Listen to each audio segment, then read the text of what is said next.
Joel de Oliveira, Carlos Newton,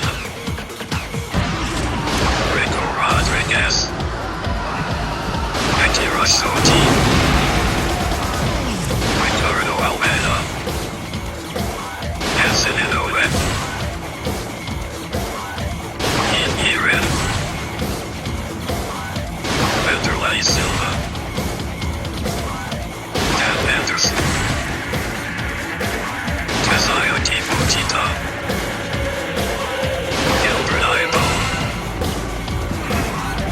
Igor Vovchanchyn, Kerr, Kazushi Sakuraba, Gracie.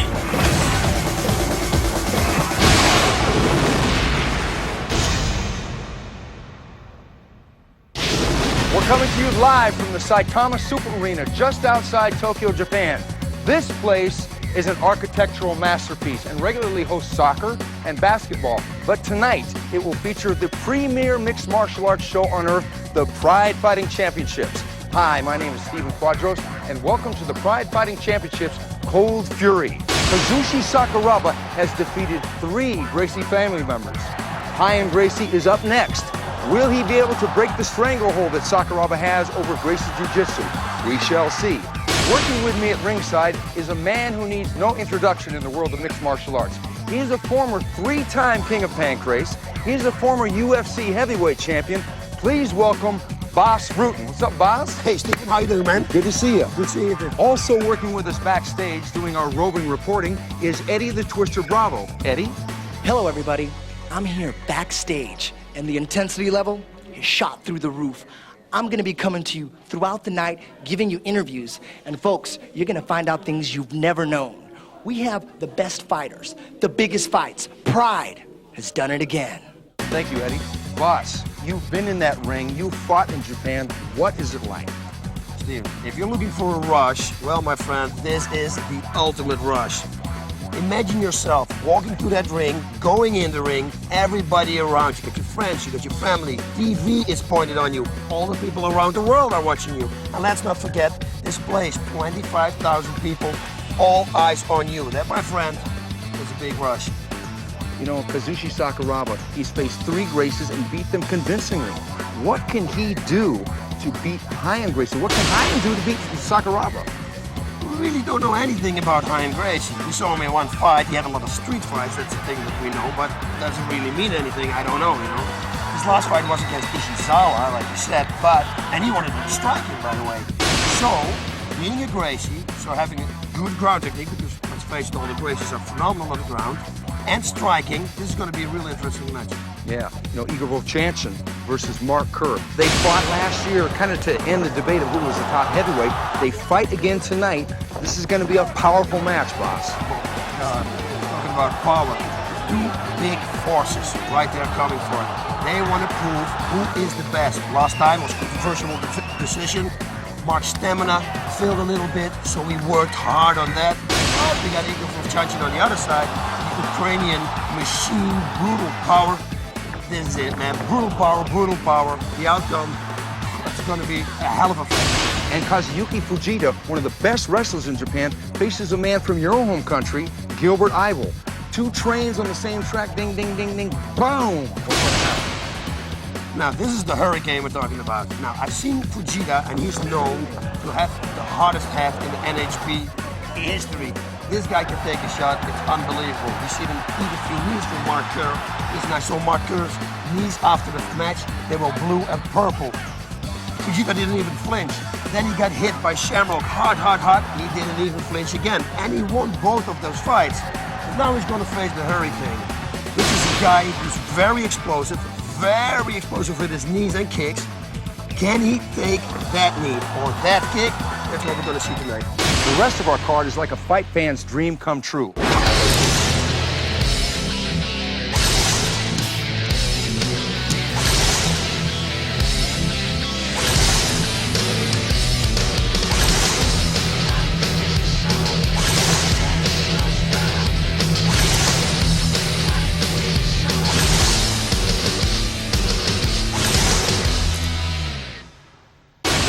ready. You ready? I'm ready. Let's go to the best seats in the house. Okay, let's go down to the action.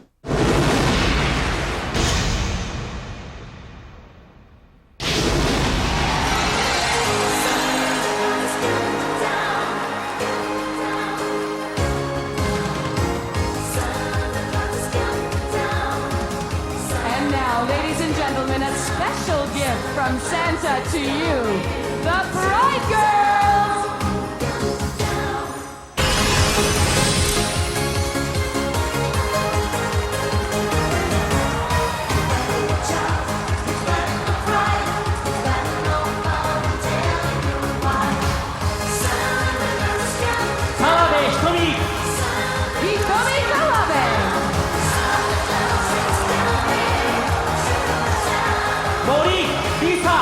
Lisa Mori!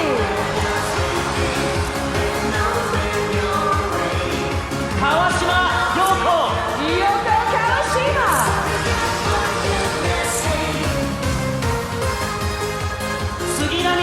Mina Suginami!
You represented Texas in the show America's Most Sexiest Bachelors. How did that turn out? Well, I didn't win, but that probably saved my relationship with my girlfriend.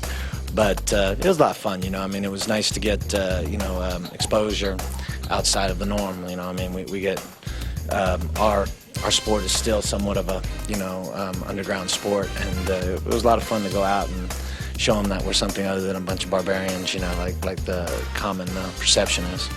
So it was a good time. That's the game plan. We're gonna go after him.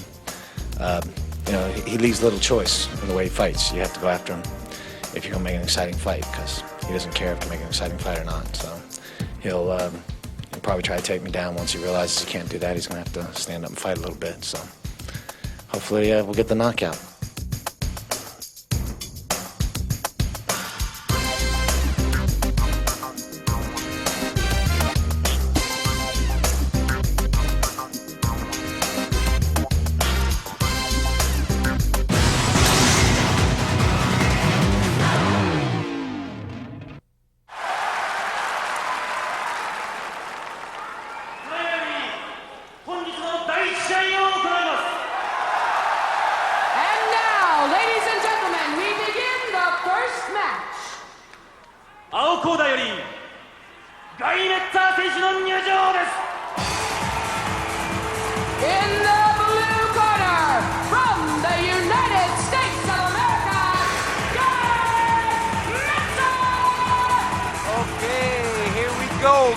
Mezger from the Lion's Den, USA.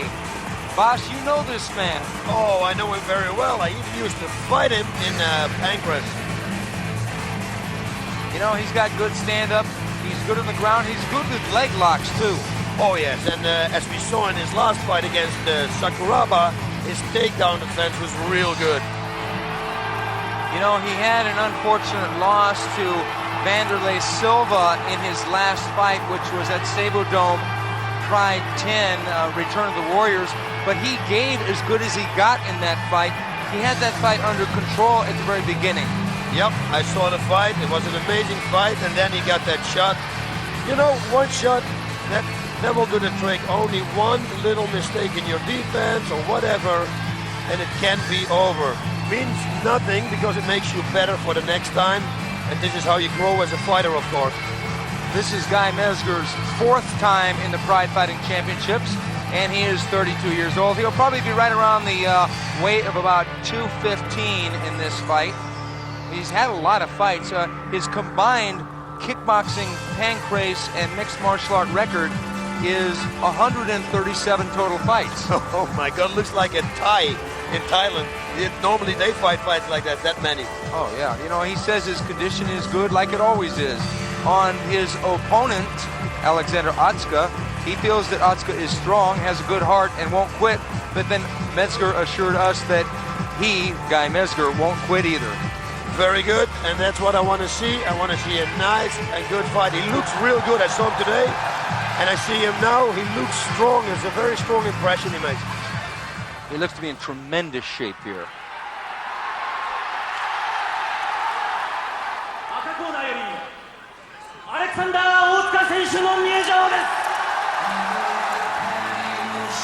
In the red corner, from Japan, Alexander Otsuka. Okay, Alexander Otsuka just coming off a double armbar win in Pride 11 Osaka over Mike Bork. It was a double armbar, boss. It was great. Did you see that guy, he tapped with his knees to the buttocks of Alexander because he couldn't tap. His both arms were locked. You know, Alexander has been in with some great fighters while he's been in Pride. He's been in with Gracie, Igor Vovchanchyn, both fighters he went the distance with. And that's unbelievable, especially against Igor Vovchanchyn. My God, man, this guy can hit like a rock. And he hit him hard, actually, a lot of times. But Alexander refused to go down. You know, in that fight against Vovchanchyn, and that was in January of this year, he fought a pro wrestling match that afternoon before he fought Vovchanchyn. Yeah, wasn't that amazing? And then he went the distance with Vovchanchyn. You know, it's very strange because you see the pro wrestlers coming in here, like Sakuraba, Fujita, and Alexander, and everybody's doing great.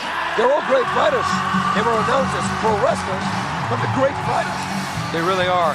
You know, he had probably his most defining win back in October 11th of 1998, where he defeated Marco Ruas of Brazil. And Marco is a man that you're very familiar with also, boss. Look at him, yes, for sure. But look at him, he's coming up. And people are going nuts. They're going crazy. Is that somebody behind with a mask behind him? Oh, here I go. Here we go. Looks like a witch doctor or something. Oh, yeah. This is good. Oh, it's him. It is him with the bones. He looks like somebody from the Flintstones. Oh, no. Here we go, in the front. Yeah, people are crushing him. They for sure need the security. It's unbelievable. Well, it looks like he's got something that resembles halfway between Fred Flintstone and your friendly neighborhood witch doctor behind him. For good luck, we suppose. Yeah, it's a big wishbone, I guess. Yeah. You know, he said that his fight with Guy Mezger will be an easy one. Oh, that is not a good thing to say because I think it's going to be a real tough one. It's going to be a great fight. That's one thing for sure. A lot of action. You know, he did suffer his only defeat by knockout against Ken Shamrock, and that was in the Pride Fighting Championships Return of the Warriors. But he said even though he was defeated by knockout by Ken Shamrock, he still has a strong desire to fight strikers. Oh, yes. No, the guy, if somebody's got confidence, it's him. The way he enters the ring, like last time, in a suit, you know, he's got the package, the challenging thing that he did against Ken Shamrock, and the King of the Cage. Yeah, I like people like that, colorful people. Yeah, he's real colorful. I mean, you know, he's got a lot to say. He's hugely popular here in Japan, and here he is ready to jump into the ring of Pride. Alexander Otsuka.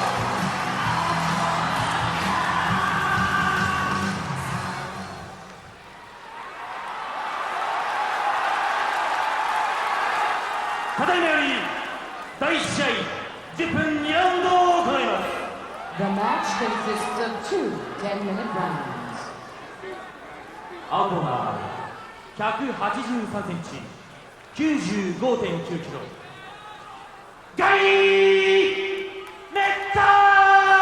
Guy Mezger from USA, former 1997 UFC 13 champion. 183センチ 93.5 キロ アレクサンダー There he is, the very popular Alexander Otsuka.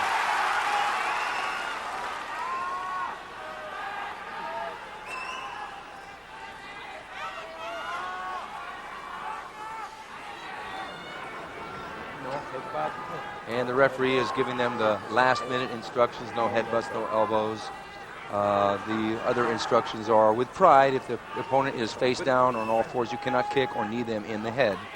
And here we go, round 1, Mezger versus Otsuka.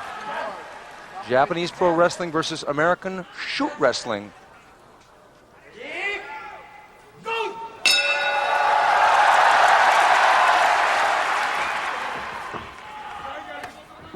Okay, feeling, going to see what the distance is. The Diet Butcher.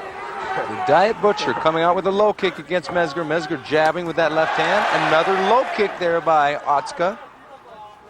Yeah, he cannot consistently doing that because Guy can counter with the right straight if he's going to be smart. Ooh. He just nailed him with that right hand, boss. There you go. I don't know that Otsuka really wants to box too long with Mezger. Mezger is a former world champion in kickboxing. There's a low kick by Mezger himself, followed with a left high kick to the ribs. Good combination. He's looking good, strong. He's constantly improving his striking skills. His boxing is getting way, way better. He got good sprawl. Yeah, nice sprawl. Otsuka shoots into the takedown. Mezger underhooks and stops it. You know, Mezger did say that he thinks that he does care about losing, and he thinks that he'll want to stand up with him until he gets hit, and then he's going to want to turn it into a wrestling match. And looks like that's exactly what Mezger predicted, and they're in a clinch now in the corner. Yep. Yeah, I think it's going to be difficult for Alexander to take Guy down. I don't think the pressure of being in a big event like Pride is going to affect either gentleman because they've both been in front of huge crowds their whole careers. Otsuka mainly as a pro wrestler, and Mezger as King of Pancrase, also as UFC champion, and also fighting here in Pride. Still feeling, oh, very good combination, right straight to left, and again. Oh my God, very good. Mezger hurt him bad with that right hand. He's on top, side mount position. Otsuka's got to do something. He's got to turn over. And they stopped the fight. This is an unbelievable win. Unbelievable. Guy Mezger has knocked out Alexander Otsuka. It was the right hand that set it up, boss. Very good combination. Otsuka didn't want to stop. Very good show of sportsmanship. Oh my God, Guy looked really impressive. You know, Guy did something that Igor Vovchanchyn couldn't do. He knocked out Otsuka. Otsuka's been stopped before, but this was a big victory. He stopped him quick. He set it up with that double jab, right hand, left high kick, which rocked Otsuka. Then he come in double jab again with that right hand. In one round, 1 minute 54 seconds. 1 minute and 54 seconds in the first round. Beautiful combinations, right straight with the left high kick. Everything was perfect.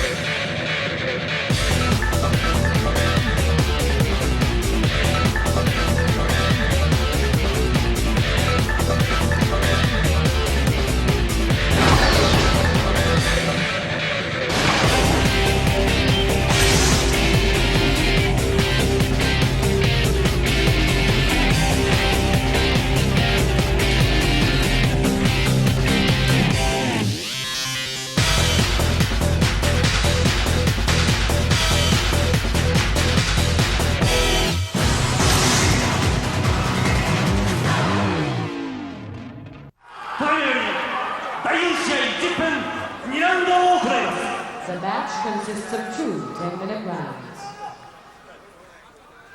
青コーナー180センチ 90.5 キロ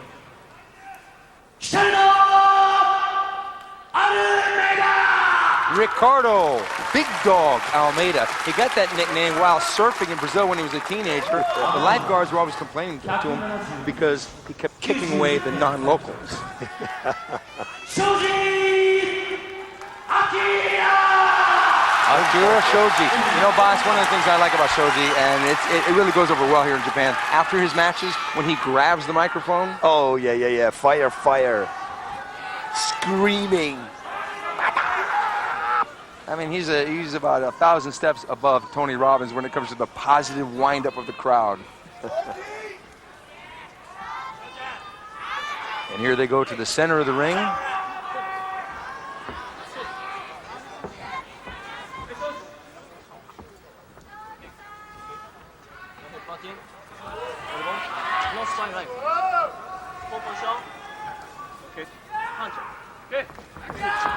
Okay, here it is. Almeida versus Shoji, round one. Shoji's like a little pit bull waiting to Coming right after him with that choke knee. Flying knee there by Shoji. Almeida caught it. They're in the corner, body locked up.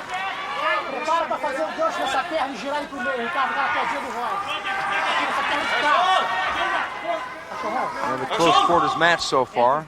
This is where Almeida wants to keep it. He wants to keep it close. He wants to take it to the ground. Yep. Doesn't want to stand with Shoji. Shoji can throw some bombs. He traded with Igor Vovchanchyn. Oh, yes. And Igor couldn't take him out. So he's got a hard head. Oh, yeah. You know, as a matter of fact, Shoji said that he wants a rematch with Igor Vovchanchyn. Hey, why am I not surprised? And he told me that Igor wants this rematch too. Oh, yeah. Yeah, he's a little tough guy. And little, he's not that big, but he's wide at 91 kilos, I mean, for a body like that, you know. And he's, what I said, he looks like Igor Vovchanchyn, always is in a great shape. You know, if Igor Vovchanchyn and Mark Coleman couldn't take him out, what can Almeida do to take him out? He has to submit him, but it's very difficult because, like we talked before, he's got the short arms, he's got real good submission skills. It's difficult, you know. He's got no neck. It's difficult to choke. And also with the gloves, you know, it's very difficult. Difficult to take down too. And Shoji backs back out of the corner. Little distance there. Oh, nice low kick there by Almeida. Almeida not worried at all. Another good low kick. And a shoot there by Almeida and a single leg takedown. Shoji on the bottom. Beautiful move by Almeida. Set her for 2 kicks, boss. Beautiful, beautiful. Unexpected. This is the way to fight, man. Lead it in, kick, punch, and then go for the takedown. And what a beautiful takedown. Yeah, the big dog has come to fight. Shoji on the bottom now. The big dog's got a lot of energy. 24 years old to Shoji's 26 years old. I remember the fight Shoji against Mark Coleman, and Mark hit him on his side, on his body, with body shots. And I remember that his flesh turned dark red, and he didn't quit. Mark threw the knees to the head. It was unbelievable. He's so tough. Shoji scrambling, getting a butterfly guard, but Almeida working to pass that guard. A real nice move there by Almeida. He's not that far away now from Mount, but Shoji's defending well. You know, I've got to tell you, always got the mount there. What I mean. But Shoji should twist him now to the left. You see? He should twist him to the left. I never could understand why people are not doing that. Side mount by Almeida. You know, I am really impressed by the composure and the just Almeida's whole game plan here. Like you said before, he's not going to get a Henzo Gracie black belt for nothing, you know. I mean, Henzo is one of the best submission guys, artists in the world. So to earn a black belt with him, you need to have some good skills. Well, he's doing his teacher proud so far. Right now, on top, side mount position. Got a good. Oh, it looks like he's going to spin around. Got the mount again, but Shoji pulls guard, stacking up. Now this is a good ground fight. Shoji getting distance, getting guard, but Almeida passing half that guard already. He's doing a great job. You see now also he should twist to the right. Shoji should twist him now to the right. You see? I think always it's dangerous to put an arm around the neck and then go lean on the side. You know, I mean, he's asking for it. Even now, he can still try it. At least give it a shot. You never know. Even when he pulls his leg out, but at least you try it. Doesn't touch any energy. See, he twists his hip. It's a perfect moment right now. You know what I like about Almeida? He's always moving. Little moves, but watch him. Yep. He's always doing a little move here, a little move there. See? Looking his legs. Shoji with a sweep there and into the... Okay, Shoji stacking up. Shoji's doing good defense here, but he's having to fight defensively because Almeida's doing little moves here and there, keeping Shoji guessing. I think Shoji knows he's in with a good ground fighter here. Oh, yes. Looks very confident. Relaxed. The corner, he hit the back of his head. And now he pats him. He says, "I'm sorry, man." We're going back to that nice guy thing. Remember, he said he's gonna, when he steps in the ring, he leaves the nice guy out, but I guess it slipped in for that moment. Yeah. As it should be. You know, he's a gentleman. What can you say? You know, he admitted he has a very aggressive style, and he said he's definitely ready.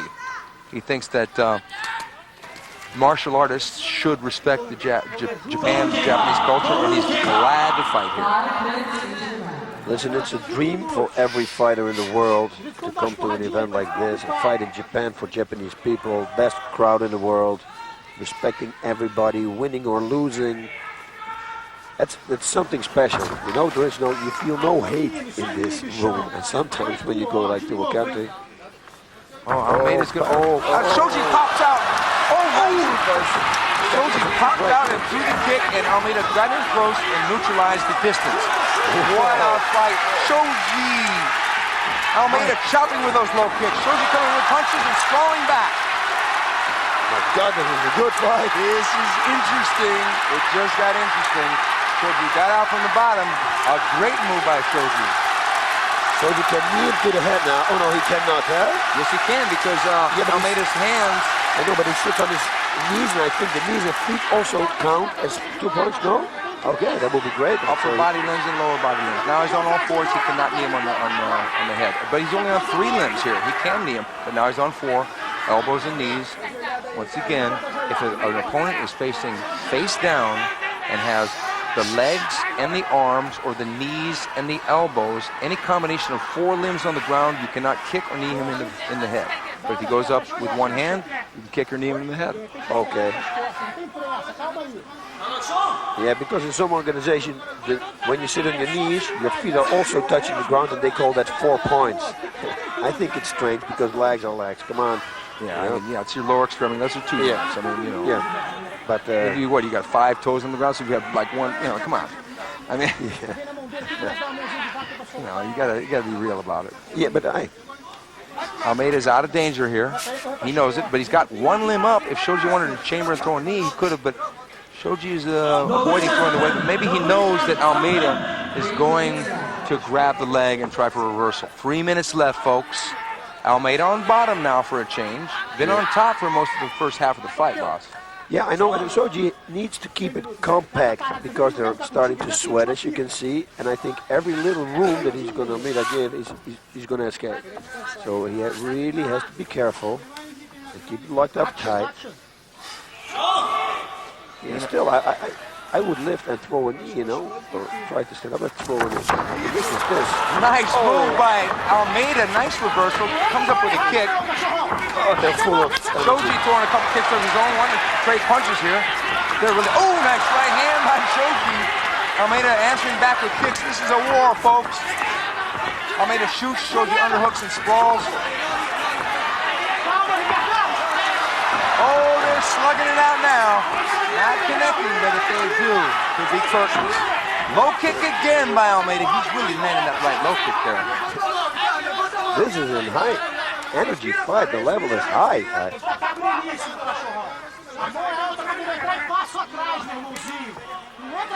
Ricardo Almeida has arrived, boss.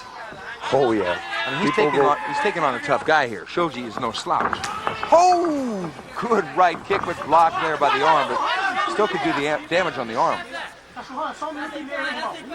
This guy can kick.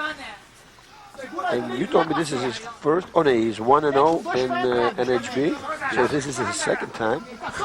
In NHB, I mean, he's a good fighter. Yeah. To step in against Shoji and have this kind of a an impact so far, to me, is impressive. Yeah, and we thought he was like a jiu-jitsu guy, but he's got good striking skill. Look at this. Right hand there. Shoji goes for the single, and down they go. And Almeida goes for the guillotine and lets it go. Nothing to it. Almeida on the bottom with the guard. Now we get to see his guard. We get to see his guard. Only 1 minute. He's going to have to work for it, Shoji. But this is great. I don't care if they get a little rest now, because then round 2 is going to be fire on fire again. Oh yeah, because the first round has been, you know, a lot of really good moves on the ground, some good standing, a lot of good kicks by Almeida. It's a close one right now. I gotta lean toward Almeida so far in the first round. Yep. I'm impressed by the counter reflexes that they both have. There's a little space they throw in the knee, or a kick, or the punch. You know, it's real fast. They over counter and counter the counter attack again. They're playing a good game. Shoji going up top with that punch. Almeida on bottom, throwing a stomp kick at the knee. This is legal. Look at the legs of Shoji from the low kicks. Shoji trying a cartwheel. His legs are wrapped from there. Oh, you can't see it right now, but if he turns his body, this is a great fight. Oh, yeah, this one has really come alive. It has really come alive. You know, Shoji's in, and he's got his hands full with this fight. Shoji recently has been having problems with his appendix, but he says he has no excuses. I had my appendix removed also. How long ago? It's the best. Oh no, a couple of years ago. You know, actually with me it went real bad. There's like somebody, I'm talking like it's interesting, but but it's good because now I can swallow my gum. I don't have to spit it out anymore because you can never get trapped in the appendix. Whoa! Okay, nice right hand there by Shoji. Shoji with the underhooks, sprawling back. That's a good sprawl. And Almeida chopping with that right low kick. Yeah, and you can see the damage on Shoji's leg. Oh, what a great sequence, because he threw 2 low kicks. Shoji answered with the right hand. Now he tries the cartwheel, trying to get an advantage, but look what Almeida did. He stacked up high with a double high, up kick and neutralized it. It's a little bit like we saw Hoist doing against Sakuraba, you remember? When he defended perfectly with his legs and tried to twist him. That was a great move too from Hoist. You know, it takes 2 parts to make a great fight, and I think we've got that here. Oh yes, both of them good, willing to fight, willing to go the distance, want to win both, well-rounded both. It's great. Okay, we're here at ringside for the Pride Fighting Championships. Cold Fury. Boss Rutan and myself. I am the fight professor, Stephen Quadros, looking at you. Akira Shoji in the corner waiting. And here we go for round 2. Round 2. Here's myself, Boss El Guapo Rutan. El Guapo having what meaning, Boss? El Guapo means the handsome. Didn't I always say, most handsome fighter in NHP? You know that actually people emailed me and told me that I was arrogant because I thought I was so handsome. They really maybe thought it was real. Isn't that unbelievable? Maybe they should buy your mirror from you. Here we go, round 2. Another action-packed round. Whoa, right that low kick. I'm telling you, he's going to feel the low kick. Oh, there's a low kick by Shoji. You know, Almeida throws some serious oomph into that kick. Look at the leg of Shoji. You will see it. There it is again. You see, he's feeling it. I'm telling you. That's going to be difficult for him to make a shoot, to go for a takedown, because it's going to hurt. I've seen you do that same strategy against Osaka. Go legs, and then suddenly go for high. Oh, nice jab there by Almeida. Yeah, and connected. He is good. You know, he's got Shoji backing up, and I've never seen that happen, except for maybe with a big guy like Kerr. Or a big guy like nice. You know, I mean, it's the stand-up here that Almeida is really showing some. Oh, nice low kick by Shoji. Yeah, Shoji, like we said before, he's tough, and he wants to try. He's going to feel low kicks. And maybe he's going to get down on low kicks if he's going to continue like this. You know, he's blocking it already with his hand, which is dangerous. Left hook there by Almeida into the body lock, and Almeida almost getting the side turn takedown. But Shoji's staying down low. Look at that leg. Ouch. You know, he wants to keep close, because if he stays on the outside, he may get stopped with low kicks. Almeida should knee the leg now. Start kneeing bombs on it. Yeah, well, he's got that left leg back, which is a very smart move. Look, he's doing it. It's a nice knee. Looked like to the body. Oh, that was, yeah, it was the body. It was the lower body. The lower body. Ouch. Unintentional, I'm sure.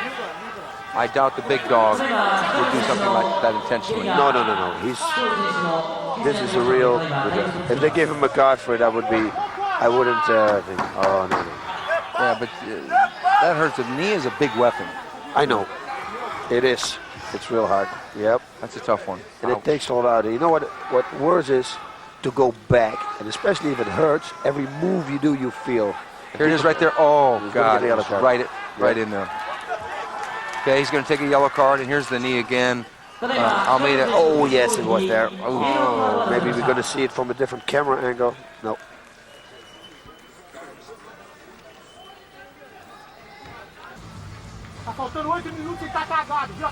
Be interesting to see how this is going to affect both fighters' game plan.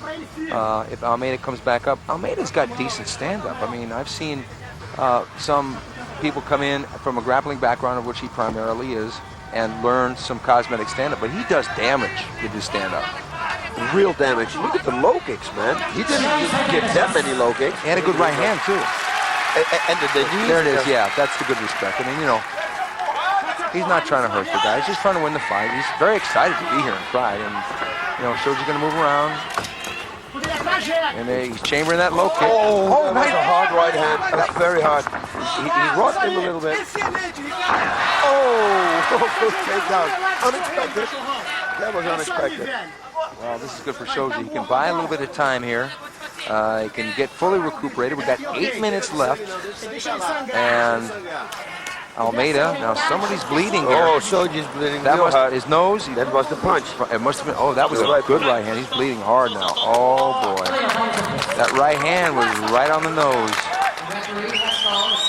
It's only nose. It's only the nose. Almeida thinks maybe he won the fight, but it's only the nose. It's not a cut. Now, it's a lot of blood coming down. Probably broke his nose, boss. Yep. Because when it bleeds like that, usually the nose is broken. It looks like it is broken. This has been a tough night so far for Akira Shoji. I mean, even, okay, here it is. It's the jab blocked and the right hand coming down, and then it was kind of a left uppercut. Yeah, but it was more with the shoulder. It looked like this. Like he hit him with the left. Oh, that's it. Oh, that was the left, yeah. Yeah, and you see it glazed off, so it's probably broken. Yeah. Yeah, it caught him going side to side. It was definitely a glancing blow. Yeah, it looks like the Energizer mixed martial art fighter will continue. Yeah, the battery is not dead.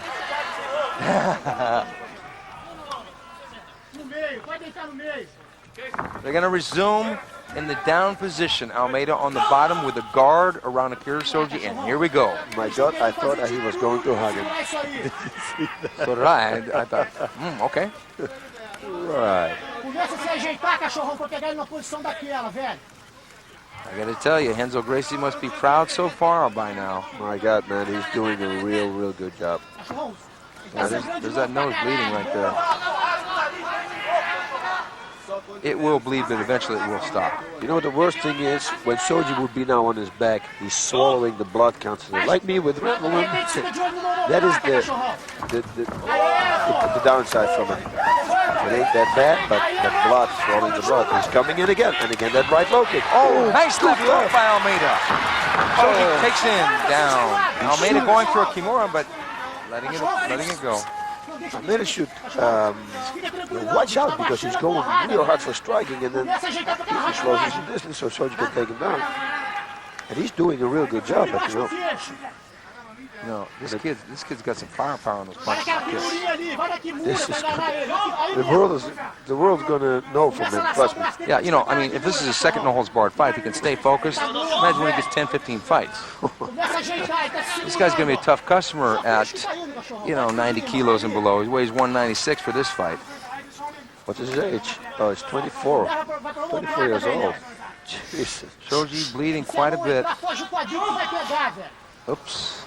He's going to try to make that twist takedown now. I don't know. It looks like Almeida is going to be going for that left arm of Shoji out of the guard. Yeah, but he can also twist and put his right foot now on the floor, his right knee on the floor, and then bridges with his left, and then he can turn him.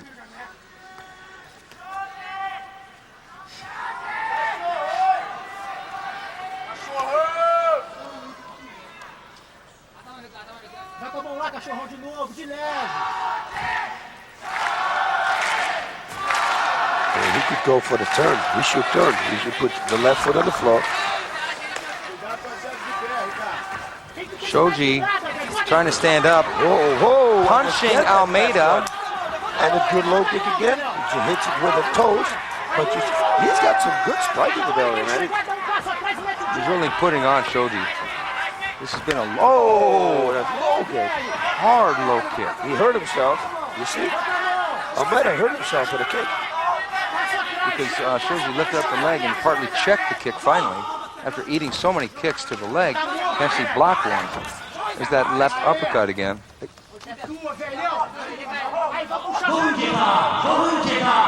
Okay, we're halfway through round 2, and it's been all Almeida so far in this fight. Shoji really having a rough time with the strikes and the ground game, but mainly the strikes. You know, Almeida, he could hit the leg right now with his fist. It sounds really strange. I even did it in Thai boxing. Look at his gloves. It will have a great impact, especially because Shoji is leaning on his right leg. His muscles are not tense, so it has a lot of effect. Just hit it with the knuckles on that same spot. Because I'm telling you, he's feeling the low kicks. Yeah, you know, I've only seen one fighter really punch to the leg, and that was Igor Vovchanchyn. Oh, he did it too? Yeah. Yeah, that's because he's got a real strong punch. He can do it. In body lock position in the corner. Yeah, the referee's going to break it up for sure. Yeah, there you go. You see? Break them up. And they'll go back to standing across the ring from each other. A restart here. Shoji seems to have recovered from the unintentional knee, and now he's back to Energizer mode. Oh, good right hand now. And another one. Oh. It's nice straight punches. And again, Almeida's he's constantly. And that low, I'm telling you, that low kick is going to go. If Shoji doesn't be careful, he could get stopped with the low kick. Almeida trying for the takedown. I'm telling you, man, if Almeida is going to give him 3 or 4 more low kicks, Shoji cannot walk anymore. He is really hurting right now. It is a possibility that he could stop him with low kicks. Yes. And he has to work now, and he needs him. He just needs him right there. Very good. He's continuously doing it. And Shoji, exactly like we know him, the tough guy. No quitting. Knee to the groin, no quitting.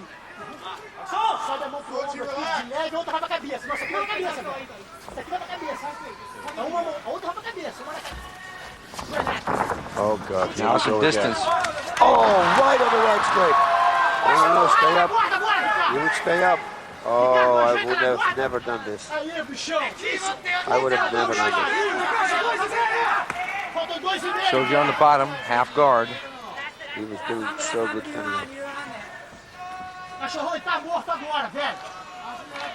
Shoji has really got to do something significant to get back in this fight, boss.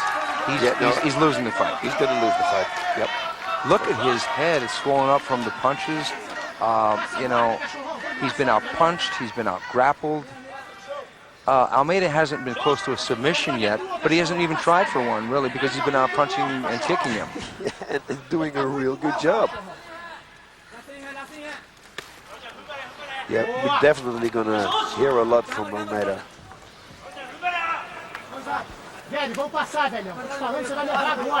Almeida taking his time. Expect a flurry or some kind of activity.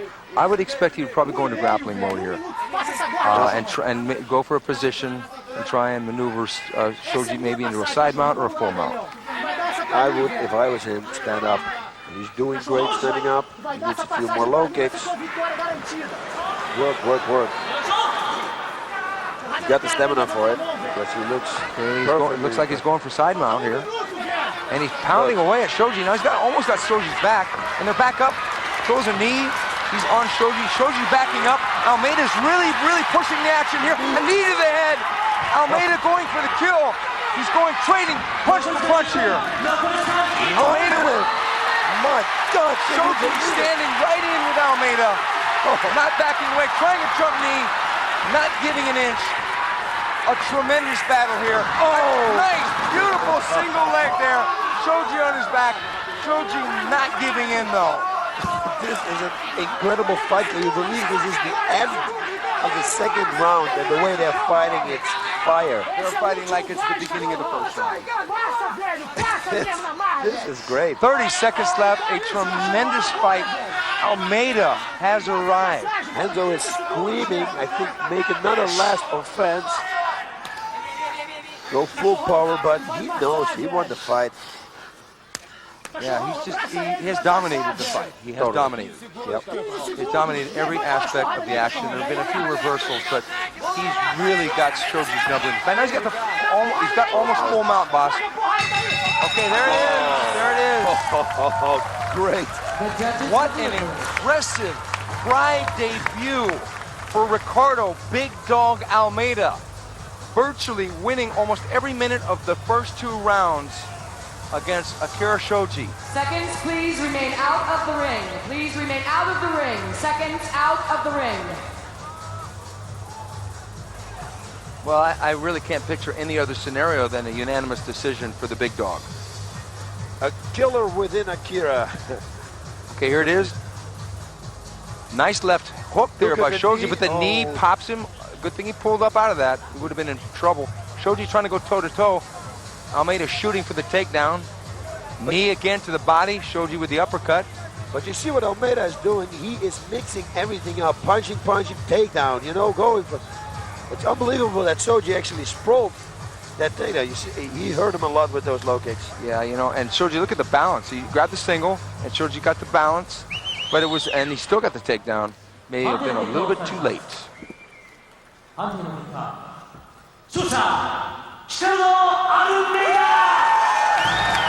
As I said several times in the fight, Ricardo Almeida has arrived on the world circuit. Oh, yes. We're going to hear a lot from this guy. You know, there's Gracie in the corner. Enzo has got to be just jubilant about this. I mean, to make a debut in Pride against one of Pride's hardest fighters and to dominate like this in his second mixed martial art fight. Scary. Yes, it is. It is very scary. And what a classy gentleman, too.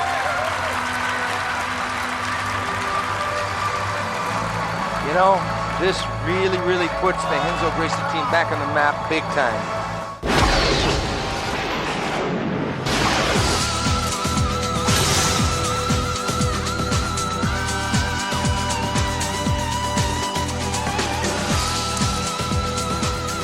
Your last fight with Igor Vovchanchyn was one of the toughest fights you've had. Looking back at that fight, would you want a rematch? What's your feelings on that fight? It'd be nice to get into the same position on the ground and try and see what I can do next time. I didn't think I was getting hit that bad until I saw the video and until I went to the hospital. What does it feel like to get hit by the hardest puncher in the business, Igor Vovchanchyn? It's a really unique kind of feeling because it doesn't hurt. It just jars everything. Almost like if you're in a car accident, you hit your head on the windshield. It doesn't really hurt, but it's like, whoa, something hit me and that's how it felt. So like a little Russian car came in. It was good for me. The thing I learned the most, besides technique, was learning about myself, that I can overcome anything.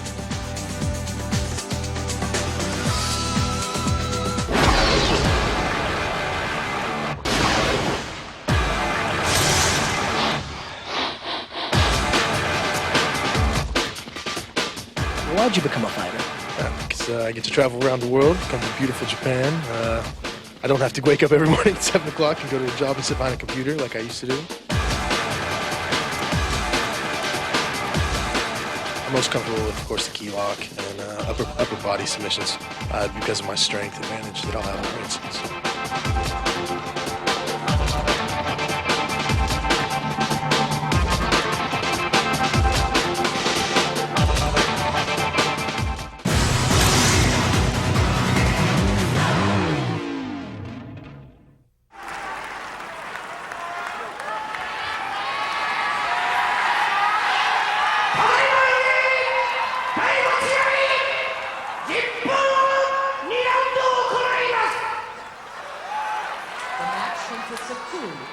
rounds.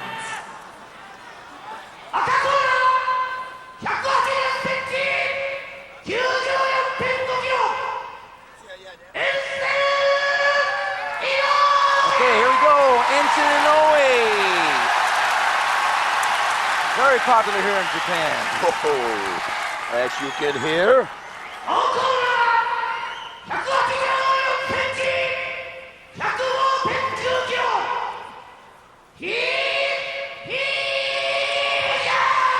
Going up against Heath Herring.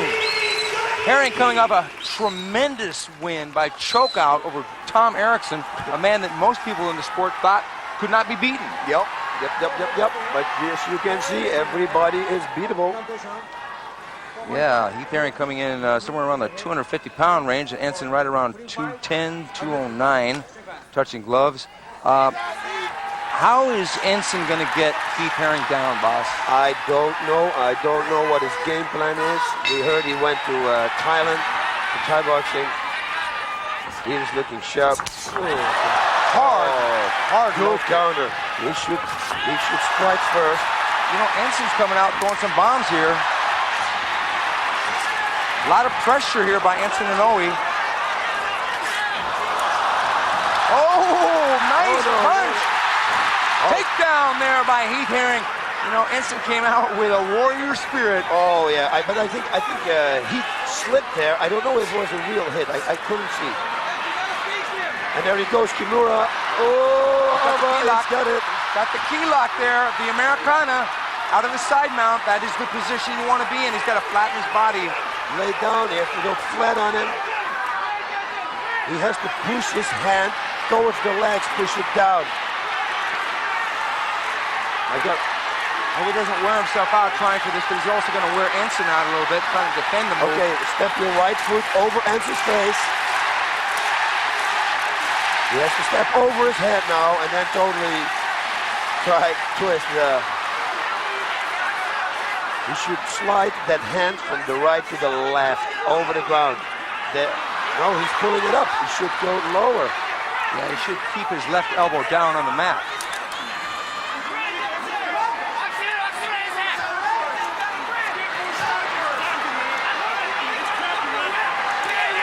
At this point, if he knows he can't get it, should he give it up? Should he give it up? Yes, I think so. And there he did. He gave it up. Oh, God, I thought Heath Herring said to the judge, I'm going to break it, and he's going to break it. But I think Enson, look at the size of his arms. He's flexible and he's strong. So he did a good defense right there.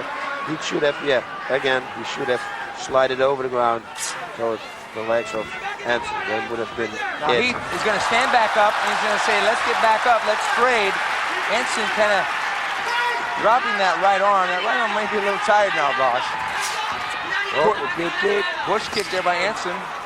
It's going to be hard for Enson to throw that right hand now because he's had to fight up a key lock from Heath Herring. And Herring down on top in the guard. He's going for the armbar already. Watch it. Enson is going. Heath keeping his base up real high. His forehead down low into the chest in order to avoid a submission from the bottom. Now Enson has had success and failure from the bottom guard position. He's been stopped before in the guard while he was on the bottom, but he's also been successful with arm bars, as we said before, with Couture and Royce Alger. He's chopping away to that right side of Enson's, the right hand of Enson's body. That is very smart, and suddenly he will make a high punch. Hook to the head. Coming down with the back fist there, and chopping away again with that right hand. You know, Heath is looking up every once in a while at Enson to see if he's still got the fight left in him, and he sure does. But Heath is all business right here. He's doing a great job. But, you know, if that goes armbar, attempt. But Heath stacking up high, almost passing the guard. Oh yeah, he's very good at submissions. Yeah, well, he's choked out a few people and armbarred a few people.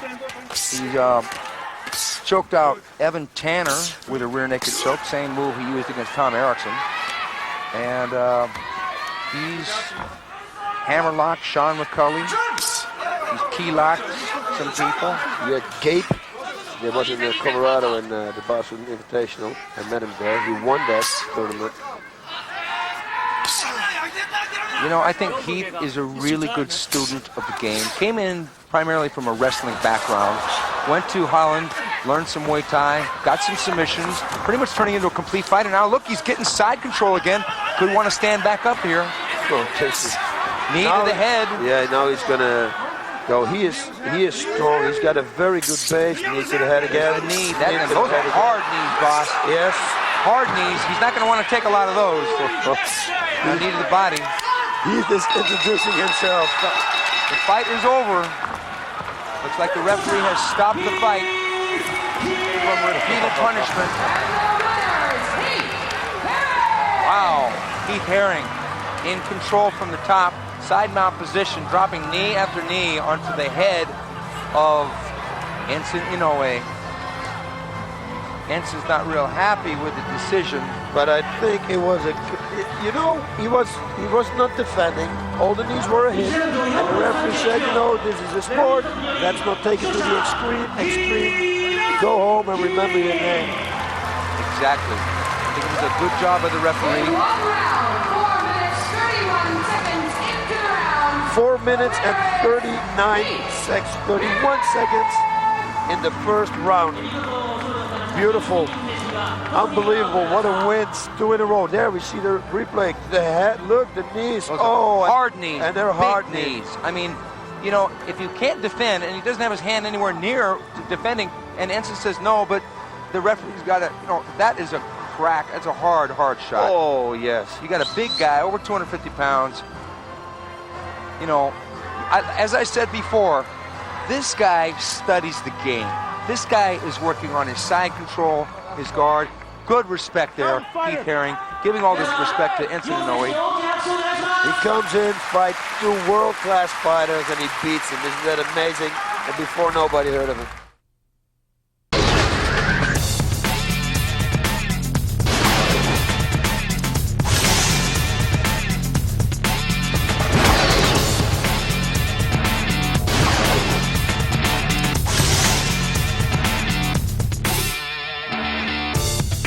Carlos, your opponent, Johil de Oliveira, is a very well-rounded, very experienced fighter. Do you plan on dictating the fight? Can I let my coach answer that? Carlos' plan is to just rule the fight. Anything he does is because Carlos wants him to do it. You know, the moment he shows up, that's all we're worried about.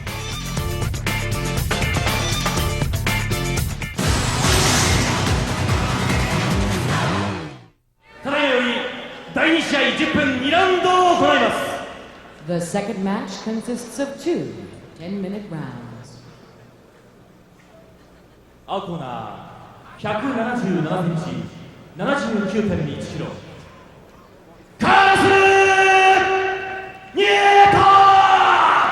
Okay, here he is, Carlos Newton, in tip-top physical condition at the age of 24 years old. The sunglasses will come off. As well the pants. 76.6 キロ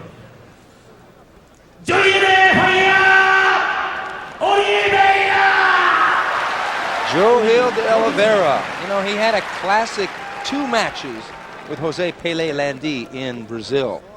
He split the wins with Pele. He won the first one and then lost a decision in the second one. Oh, my God. So we can say he's real tough. If you go the distance with Pele, you are tough. Yes, sir. Carlos Newton, among other things, has fought Dan Henderson, who he lost to. It was a very controversial loss. And he also lost a very close, actually, he submitted to Kazushi Sakuraba. So he himself has been in with some of the greatest in the sport also. And it's going to be luta libre versus jiu-jitsu, boss. That's it, right? Now, we're going to see what he does with the hands. Carlos has been training boxing a lot. As you can see already. There's the low kick. Just feeling each other off. See what distance they are. Oh, Johil's coming out throwing some bombs with those kicks. I mean, that right low kick set up for that left high kick barely missed. Carlos could have done some damage. Another low kick by Johil.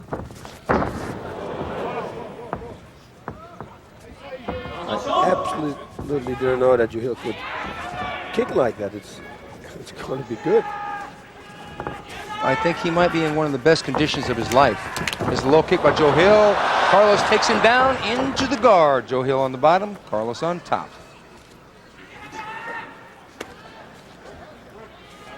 Now from here, what is Carlos going to want to do? Pass the guard? He has to. I mean, Joe Hill is very good from the bottom. He will attack, try to attack everything. This is, I think, the best thing for Carlos to do is to pass the guard. Pass the guard, maybe get mount or side mount, and to go for an arm bar, which is probably his best submission. Carlos grinding away to the body. Joe Hill got a closed guard. Now he opens the guard up. The guard being the legs around the waist of Carlos Newton, for those of you who are new at the sport of mixed martial arts. Both men grinding away. Somehow we knew this one was going to go to the ground. Yep, both ground fighters. 80% ground fighting, and the rest is striking. You know, Joe Hill, he mentioned that his favorite finish is the KO. Oh, yeah? Yeah, so if they stand back up, we might see some bombs. We didn't see much boxing from Carlos Newton, but maybe he figured because of the low kick, he didn't want to stand there for too long with Joe Hill. Yeah, why should you take any risk? Yeah, if they're going to stay like this, the referee will probably not a lot of activity. You can't really deliver a knockout blow when you're this close to an opponent because it ends up being more of an arm punch. Now, Carlos is going up high. Now he can deliver some damage from that distance, but he's also susceptible to an up kick by Joe Hill or... now he's trying to pass. Why doesn't he pass the guard? And it looks like he's got that guard almost passed, but Joe Hill is going to... Oh, now, upside down position. Is Carlos going to get him into... Almost... Whoa. Joe Hill's working the guard. Now Carlos... Joe Hill might be working for an Achilles ankle lock here, but I don't think Carlos is going to fall for that. No, he already peeled the other leg off, so it's going to be difficult to lock it up. And he's susceptible to his own left leg, to a heel hook. Oh. A lot of scrambling here on the ground. Looks like Carlos is thinking about a knee bar, but no, he goes back to half guard. Beautiful movement. It's a great fight. Now that was some technical maneuvers. You can see the bruise on Carlos's left leg from the few low kicks that Joe Hill did land early on in the match. This is a little dangerous to put your arm around the neck because you're going to get turned. But he's got it back already. I think that Joe Hill has to be careful that he doesn't get mounted by Carlos because Carlos, I believe, has got a real good top game from the mount, mainly that arm bar. Plus, it's very hard to get him or to get him off of you. His balance is real good. He's going to ride like he rides a horse, you know. He's falling back. Look how he's going to fake a leg lock, but Joe Hill is going for that Achilles ankle lock, and very nice defense. Put your other leg into it. And they stand back up, folks. They scramble back up. There's an excellent little tit for tat there on the ground, and the referee lets him adjust the gloves, and they're back to a boxing stance. See if Carlos throws that jab and right hand. Now, and this is difficult also because you've been grappling on the ground constantly, and then when you stand up, it's real strange to punch and strike again. It's like awkward. It works against each other. Punching and... There's a right hand by Joe Hill. And a nice right hand. Both fighters very relaxed. Nice right hand there by Carlos Newton, and Joe Hill goes for the takedown, and now he's on top. Carlos got a butterfly guard, ready for a perfect sweep. He could do an elevator sweep here. Joe Hill stacks back up. And I can't believe this. I've seen him doing this so many times. He's phenomenal. Now Carlos on top in the side mount. Joe Hill's crossing his legs to prevent the mount. But I believe that Carlos is going to work clockwise, as he's going now, and try and go for that right arm of Joe Hill. But Joe Hill's mount. Yeah. No, it's not going to work. And now he's on top in half guard or half mount, whichever vantage point you prefer. Newton on top, De Oliveira on the bottom. A very technical grappling match so far, boss. Yep, De Oliveira should try to turn him to the right, not anymore of course, but try to take the moment. This is a better position. Push yourself away, create some distance so you get some striking power. Very nice left. Bombing away. Now Carlos is landing some shots. Pushes him back. Partially blocked there. It looks like Joe Hill is thinking about that left leg of Carlos's, but Carlos is keeping it back, almost like bait to get him to reach for it and open himself up. Then Carlos drops a punch. Joe Hill is bleeding now a little bit. Some of those old cuts from his Vale Tudo headbutt days are reopening back up. Carlos is playing a good game. He's got good control. He's smooth. I trained with him a lot. He came to the Beverly Hills Jiu-Jitsu Club. He trained like for, I think for 2 months with us. And I trained like 4 times a week with him. He's very smooth. Oh, and that's what I said before. Now you have to watch out when you got the arm around the neck. You know, that was an excellent defensive move by Joe Hill. Almost got the top position, but Carlos rolled out. Now they're back. And now Joe Hill goes for the up kick. You don't want to eat that thing. Joe Hill looks like he's going for a Kimura here from the side. He doesn't have the guard, so I don't know how effective that's going to be. No, Carlos popped out. This is a dangerous position if you know to play it. Yeah, Carl, it's a dangerous position for De Oliveira, correct? Yeah, oh yeah, for sure. You know, yes. Carlos does have the right. Oh, now Carlos going for the mount, but he doesn't get it because Joe Hill defends with the feet on hips. And Joe Hill scooting back. A very wily Joe Hill on the bottom. Oh, nice left hand by Joe Hill from the bottom, just sitting up and popping in one. I shoot, if I were Carlos, shoot and attack him from this position like he did before. Push yourself a little bit out, create a little distance, and just go for the straight punch to the head. It's surprising that Carlos, in this position, side mount position, does not go for the knee, the left knee to the head. That's what I was thinking, you know. It is allowed. Yes, it is. Yes, so if your opponent is facing up and you're side mounted onto him, you can knee him to the head or kick him to the head. If he's facing down on all fours, you cannot kick him or knee him to the head. Down into a real close body lock on the ground. Joe Hill on the bottom. Looks like he's got full guard.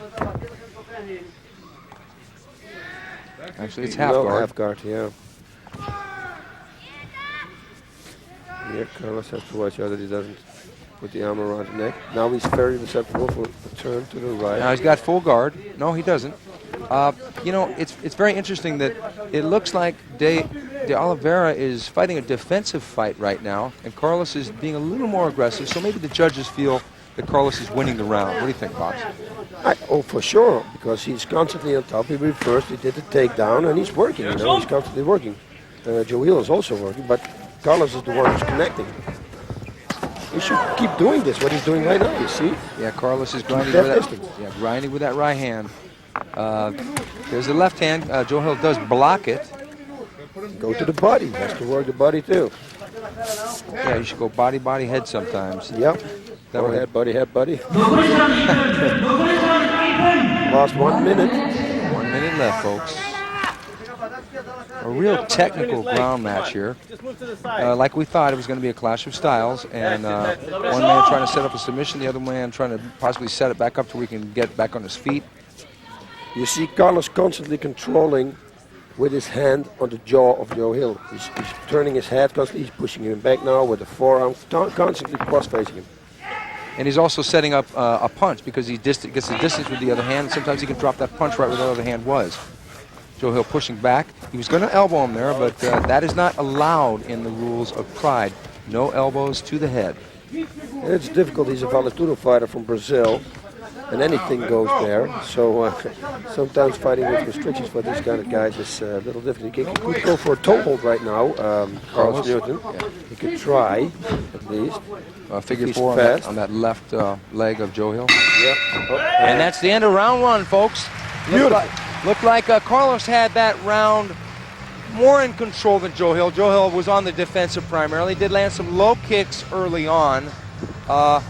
It'd be interesting to see if Carlos is going to try to box him again in the second round. He didn't try and box him too much, although he did land a few punches standing after they restarted themselves. The referee did not have to meddle in any way on the ground because they kept busy. They reversed a few times. It was perfect, and they're looking in good shape, as you see them both. They're not breathing heavy. These are two high-class fighters who can go second round, do the same thing as the first. And here we got Carlos Newton grinding away. A lot of punches being blocked by Joe Hill. Joe Hill got good defense on the bottom. Now he's pushing that jaw like you said, boss. It's perfect. And there he goes again. And pushing it back, cross-facing again. He holds him down and keeps control. A lot of those are missing, but it's still to a judge. He's being the more aggressor. Joe Hill's on the defensive. You have to award points in a close fight to the man who is aggressive. And right now it is Carlos Newton. Joe Hill to Oliveira. You can see the scar tissue from some previous headbutts. The problem with the headbutt, if you don't headbutt high on the head, you can cut yourself. Oh, yeah. I have another guy from Holland who's actually here in the audience. It's Ramon Dekker, who's one of the greatest Thai boxers ever, was the first one who beat the Thais in their home turf, in the Lumpini Stadium, in the Rajadam Stadium. And he's got a face like this too. He's got a lot of scars from all the elbows he received. And actually we got Rob Kamen also in the audience. Also a very known Thai boxer. Also one of the first people that went to Thailand and did everything. You know, those are two countrymen of yours that you can be proud of because both of them were dominant world champions in the martial art of Muay Thai. Dekker compiling almost 200 fights. And here we are back to the action. Round 2, 2 10-minute rounds it's scheduled for. Carlos Newton being toweled off there. By Everton McEwen. Sparring partner of Lennox Lewis. My God, hey. That's a good trainer to have, huh? Oh yeah, and look at his size. He's not that big. So looks like he might be getting in the ring soon. Yep. Round 2, folks. And Joe Hill bows, and they come back out. They touch gloves again. A lot of respect here. They both know who each other are. They've been fighting at different sides of the world for a long time. One from North America and one from South America. They're both from the Americas. Newton coming in, faking a jab. Spinning heel kick by Joe Hill, but misses. But very surprisingly, he got good low kicks. And he's hitting with it. He's connecting with it. Maybe if he can keep this standing, he can just institute a Muay Thai battle and try and outbox. Now he goes for a double leg, gets the double. Carlos pulls him into a stacked up guard. Now he's got a butterfly guard. Looks like he's going to try and sweep Joe Hill. Probably try and sweep him. No, but now he's got a closed guard or an open guard. And Joe Hill on top. See what he can do here. See if he can avoid the armbar. Carlos got some real good hip movement. Yeah, it looks like Carlos might want to try that left leg in front of the face of Joe Hill and try and trap the left arm. What do you think, boss? Yeah, I'm thinking also both arms. He can go both arms, I see.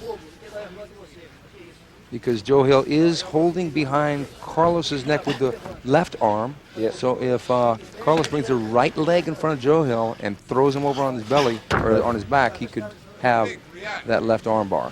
Yeah, but we cannot forget Joe Hill's a good ground fighter too, and he probably will pull it out. You know, I think it's interesting because they come from different grappling backgrounds.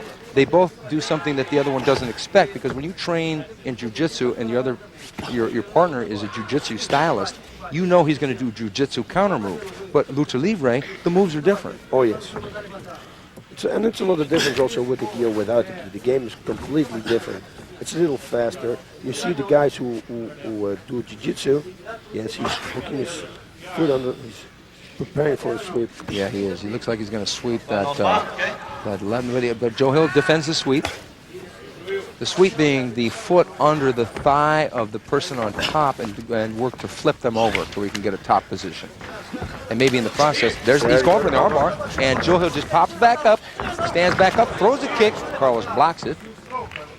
And back up. Joe Hill going in for the takedown now. Carlos is going for the guillotine choke, but Joe got him kind of tight. He had to let it go, but he didn't have his hands up. He had an arm in between Joe Hill, and then it's very difficult. But Joe Hill has been much more aggressive in this round. He's shot him for takedowns. He's thrown a few kicks. He's been on top a little bit, where in the first round he was primarily on the bottom. It's going to be a tough one for the judges if it's going to go to the distance. Another single leg shoot there by Joe Hill, and Carlos defends well with the sprawl and back up. Right hand misses by Joe Hill to Oliveira. Joe-Hill's got his hands down, so if Carlos had fast hands, he could come in with a punch combination, but I think that's what Joe-Hill wants. He was waiting for that right hand. Okay, left kick there by Joe-Hill, and he falls back on to his behind. Carlos coming down onto the ground and engaging him in his guard. Same position as he was in the first round, and did some good work, so he can do it again. He has to put his forearm on Joe-Hill's face, try to push him out, himself away from him, and again, create some distance. Now, do you think there's a scenario where Joe-Hill can submit Carlos Newt on the ground? You can never tell, man. I mean, if it's a fast one, unpredictable thing, you know. I mean, he got submitted by Sakuraba with the knee bar, you know. It's like an unpredictable thing. If you make one little mistake, you're going to pay for it. I think that this fight, at this point, we have 6 minutes left, and it's slowed down just a little bit. Carlos on top in the half mount or half guard of Joe-Hill. Both men thinking, looking for an opening, waiting for the other man to make a mistake. Sometimes when you get two men waiting, it creates more of a strategic fight rather than a barn burner. He's grabbing the hand of Joe-Hill. It's like he's want to go for like a key lock. Grab the hand, punch with the left, and suddenly go for a lock. He let it go now, but I think that was his upset. Yeah, but Joe-Hill does have full guard now. He's got a closed guard behind Carlos's back. Yep, if they stay long in this position, the referee's going to put it up. Yeah. So far, boss, even though it's been a close round, we're halfway through. Who would you give this round to so far? So far, in the beginning, it was from Joe-Hill, but then Carlos took him down, reversed him. Now he's on top. So this round is like a little bit even. The first round was for Carlos. Second round, I would say, right now, it's a little even. It depends on what people are going to do now. But still, my book with Carlos win on points. Yeah, I think that with a guy like Joe-Hill, he's very hard to submit. I don't believe he's ever tapped out from a submission hold in Vale Tudo competition. He's been stopped with strikes due to cuts. But Carlos does have a full toolbox of submission holds. But Joe-Hill, being the wily veteran that he is, you know, Joe-Hill, when he retires, he's got a certificate in Brazil to practice law. Is that a fact? So what are you going to do if you're in court and you disagree with the other lawyer and you know that the guy's a Vale Tudo champion? Yeah. And then look at his face and you know he has been into fights. Not in court yet, but outside the court. You know, he's followed in his father's footsteps. His father was a Vale Tudo fighter also. He had a record of 18 wins and 2 losses in Vale Tudo and retired at the very late age of 46 years old. Joe-Hill feels he can go till at least 45 himself. Oh my God, that's a long age. I mean, you know, you're going to get injuries. The injuries don't go away anymore. I can say because I got them, and I'm only 35. I think in jiu-jitsu, in that kind of game, you can go real long. You know, but like in this type of fighting, the knuckles, everything hurts from punching, and the work your knees from being constantly throwing down, sprawling, all these things. 45, hey. It's a good goal, let me say. Huh? It is a good goal. He is 31 years old, Joe-Hill de Oliveira, so he's looking at 14 years from now, if he does continue. And back to the action. Looks like Carlos still on top. No submissions likely at the moment for either man. Just a lot of arm punching to the ribs and head. Not a lot of action right now. Yeah, I should put the fight up. Yeah, the referee might want to stand them up, but you know, a lot of times grapplers don't like restarts. Purists of the sport that are, you know, out of the loop of entertainment, which this is entertainment after all, might think, oh no, stay down. But to an audience, are they going to think, yeah, this is the fight of the century? That's what the people want to see. The people want to see is stand up. You know, if they don't improve their positions, I would say stand up. But they're working. Yeah, no damage being done per se, though.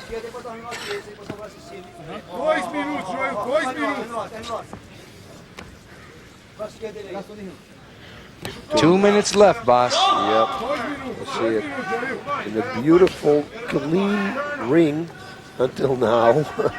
sometimes we see the ring covered in red, and everything is spotless, which is good. You know, it's tough. You know, Joe Hill having fought with elbows, he could have been cracking the elbow to the top of. There we go, the restart, like you said, boss. Yeah, it's good. It's a good thing. It's very good. You know, there wasn't a lot of action, not a lot of activity. Nobody's really going for anything. That's what I say. Nobody's trying to pass the card, and a yellow card. But for what? They're getting a yellow card. A yellow card is a warning. If you get 3 yellow cards, you get disqualified. I'm not sure who got the yellow card, or maybe was it 2 yellow cards? Back to standing again. You just explained to me it's not aggressive enough. And then you're going to get a yellow card when you stall. I think that's a real good rule. Okay, who's stalling though? I'm really right hand by Joe Hill. Oh my God, good. You see, they're full of conditioning. I would go for it now. Nice knee there by Carlos Newton. Joe Hill returning fire with his own knee. We're getting close to the end of the fight, folks. They're back up. Will there be a flurry of action? Will punches and kicks fly? I think Carlos has to attack, Joe Hill putting his arms down like that. He has to go for it. Very nice reversal. He's a master in that. You know, somebody takes him down and then he reverses the takedown. Uh-oh. He's going for that arm that Joe Hill counters. Oh, no, he can't go for the key lock. He plays it right. Okay, just push yourself out, put it on your elbow, or your forearm on his jaw, cross face in, push yourself out and go 30 seconds full power punching. That's what I should do. That's what should I advise if I was his corner. Well, if I was in his corner, I would say move the left arm and throw the left knee. That's it, to the head. No. Joe Hill going for something, and Joe Hill going to pop back open. Carlos coming back down, grabbing the leg, back in guard. Carlos working for side mount again, and there it is, the end of the match. 2 10-minute rounds in the bag. Who won, boss? I think Carlos won. I think he won the fight. Although I have to say Joe Hill was good on his feet. He landed a few good strikes. But Carlos did too. Carlos landed all the strikes on the ground, the real ones that count. Got good reversals, at the takedown, good sprawl. So yeah, in my book, Carlos would win the fight. Okay, Carlos Newton, 24 years old. Joe Hill de Oliveira, 31 years old. Do you think that is an age difference that would make a difference in this fight as far as stamina? But no, not 31, not yet, I think. I think I was like in the best shape when I was around like 30, 31. I felt myself the strongest and everything, more ripe, I don't know. And 24, it's pretty close. 31, you got more experience probably. You know, and growing up in Brazil, you do a lot of street fights, you know, it makes you tough, mentally strong. It looks like they're going to do another 5-minute overtime, or not? No. They're going to come to the center for the judge's decision. Okay, let's see what's going to be. And let's see. Okay. Let's see what the judges have to say.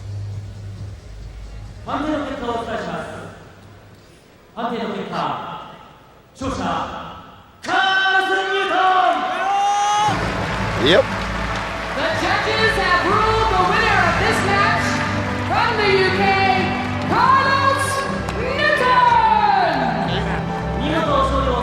Okay, Carlos Newton gets the decision over Joe Hill. No surprise to us here at ringside. A slower paced fight. He fought conservatively. He knew he was fighting a veteran. Joe Hill making his debut in Pride, coming up short, but he'll probably be back. Did I hear this right? Did they say from the UK? Is he from England? Officially? Or? No, yeah, Canada. Okay. I thought that they said UK. I thought it was 20. And here we go again. Watch this. He's going to do the power move. Here goes the shadow box. Carlos Newton,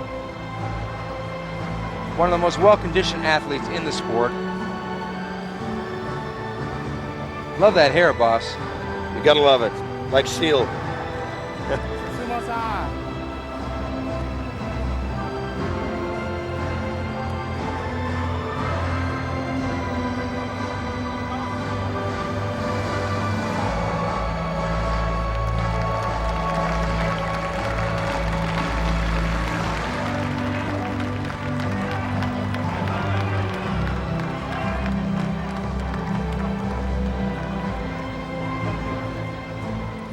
Okay, here we go. This is what I was waiting for.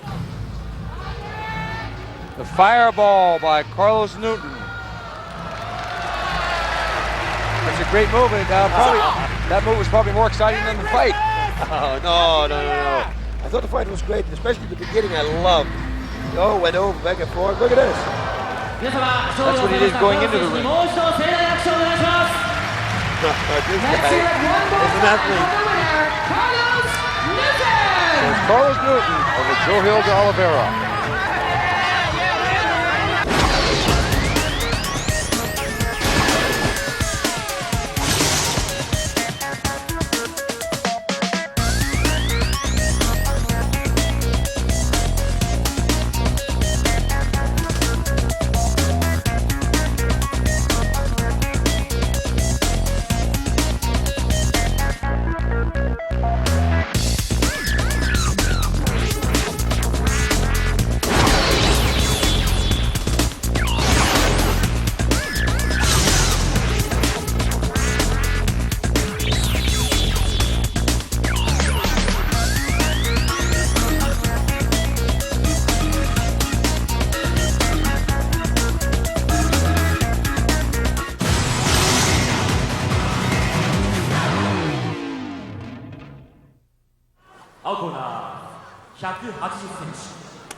Okay, Dan Henderson, undefeated in mixed martial arts. Okay,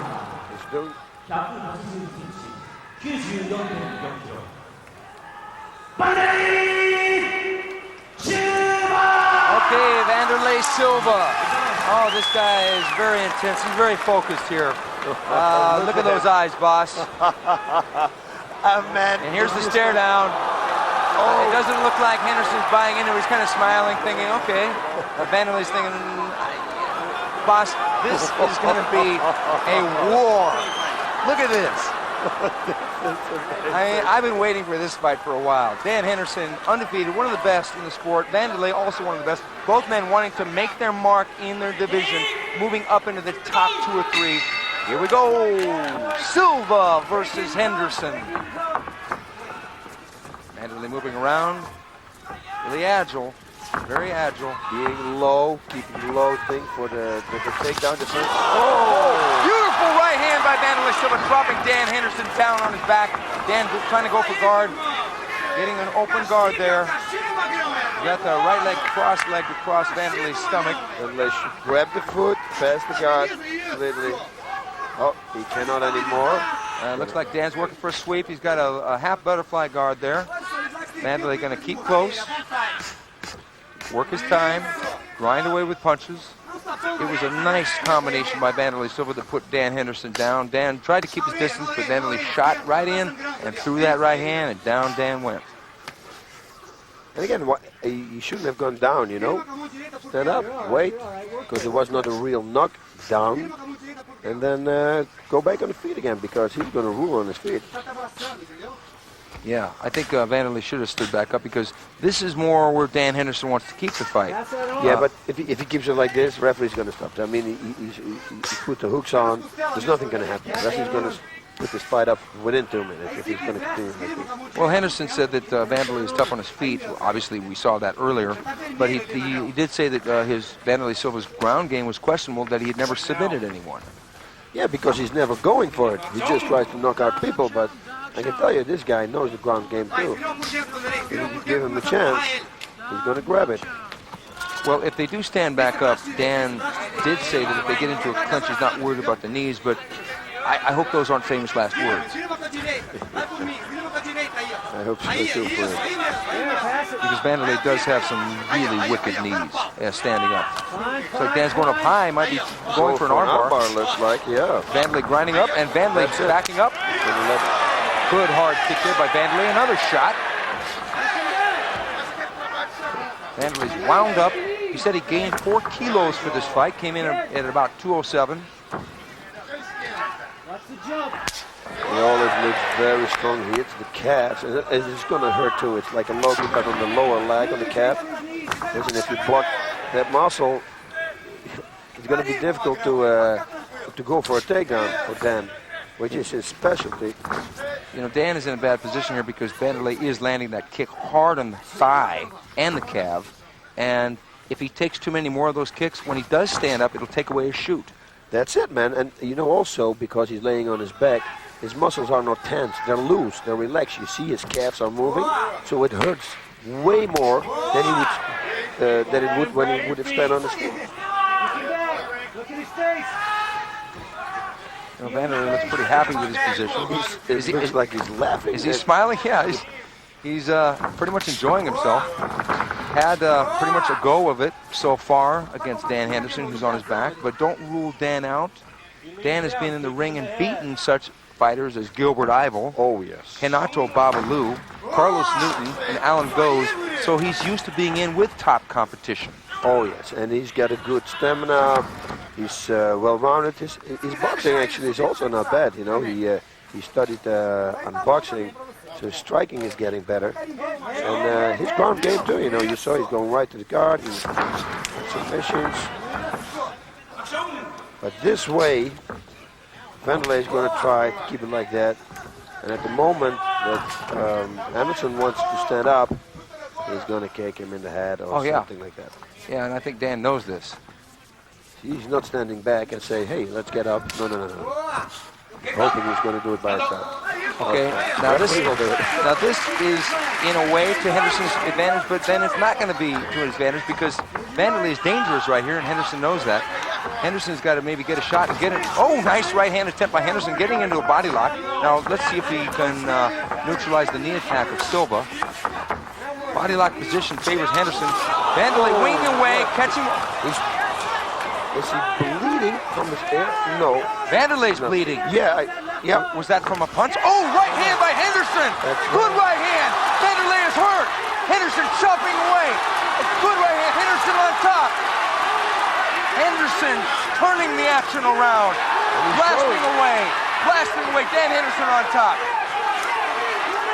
He is doing a great job. Just when I said that he trained for his skills, for his boxing skills, he rocks him with a hand. Now, I think Dan should calm down, take his move, try and pass the guard, get into the side mount. Yeah, there's no submission from this side, so I wouldn't go for submission. Good right hands by Henderson standing. Putting Wanderlei down. Okay, but this is okay because they're going to check him and then they're going to restart in the same position again. Yeah, they'll check him. I hope for Wanderlei that the cut is not that big because it looks like it's big. That was a great punch. It was not from a headbutt, it was from a punch. And his eye is swollen. You know, it looks. You mentioned that Dan Henderson could box a little bit. That right hand was a Rocky Marciano right hand. 10 seconds after I mentioned he's doing it. It's amazing. You know, he turned this one right around because Wanderlei was in control up until then. But you know, Dan, he's got such heart. You've got to love this guy. Oh, yeah, and he was smiling. Here it is right here, and they're trading punches. Wanderlei caught him with a good shot, but Dan can take a shot. And Dan winging the right hand. And here it is again. Dan Henderson going and throwing the Hail Mary punch. And Wanderlei, and there's a right hand there, and Dan just loading up with that right hand, doubling up, tripling up, and down they go. Henderson on top, pounding away. Very well rounded. You see also Couture, you know, boxing, wrestling. These guys are smart, you know, to become wrestlers, learn how to box, learn how to do submissions. Okay. This is the deal. This is the way to train. Oh yeah, here we are, back on the bottom. Wanderlei with the guard. Dan Henderson. Dan said that if he can get Wanderlei down and in the side mount, that he feels that he can submit him. Oh, God. I was in their gym last week in the Raw gym. I don't know if you ever been there. Unbelievable. Beautiful. You gotta sit up so you can hit him. You got him where you want him. Sit up.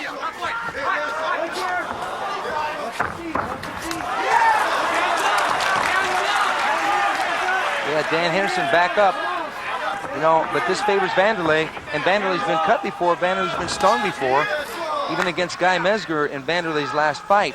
He did sustain a cut, but then he took Guy Mezger out. But Henderson is just coming right in, and there's that knee from the inside. Henderson chopping away. Vanderlei flurrying up and nothing landing. Now he's going for the knees. Now Henderson not allowed. The knees are not allowed. Yeah, Henderson was on all four, and knees were not allowed. Yeah, that's unfortunate. That is a rule. If you're on all fours, you cannot knee the opponent in the head. And Dan seems to be pretty hurt from that. Oh, God. He was able to recover. Here they go. And there's a knee attempt by Wanderlei, partially sliding off Dan Henderson. They're trading bombs here. Right hand lands by Wanderlei. Wanderlei slugging away, shooting for the takedown. Henderson goes down. Henderson getting ready to block. Henderson on all fours, and Wanderlei kneeing him, not once. No, but he didn't hit. It didn't look like a hit, actually.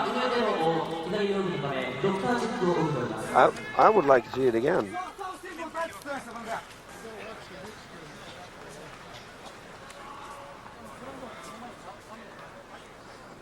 Looks like he's pretty clear-eyed, and looks like we're going to have a resumption of the match. Thank God, thank God, thank God. Been a great fight so far. Wanderlei's ready to roll. They shake hands, and let's hope it is a nice, clean match from here on out.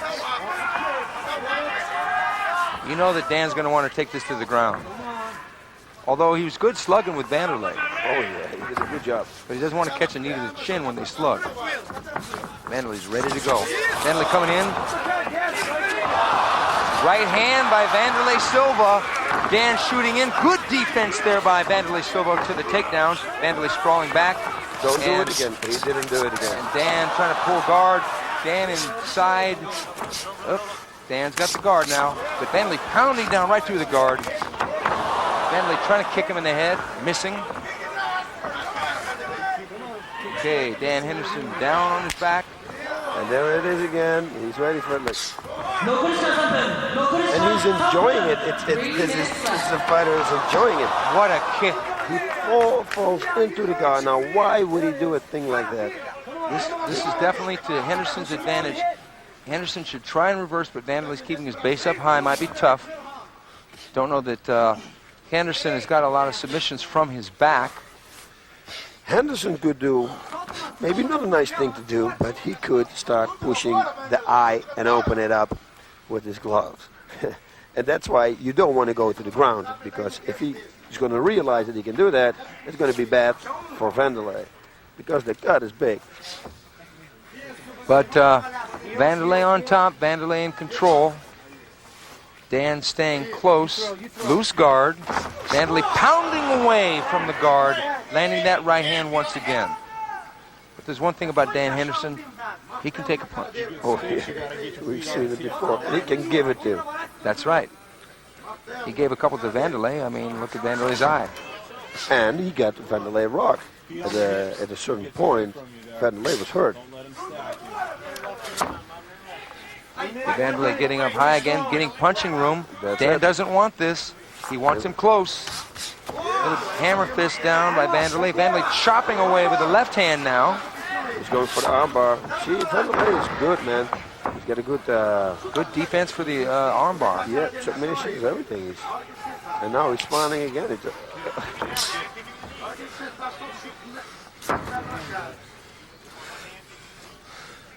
Well, this has been an interesting round, but Wanderlei has reestablished control, and that kick was a cracking kick. A stomp kick there by Wanderlei. I don't know if it landed cleanly, but Wanderlei back on top.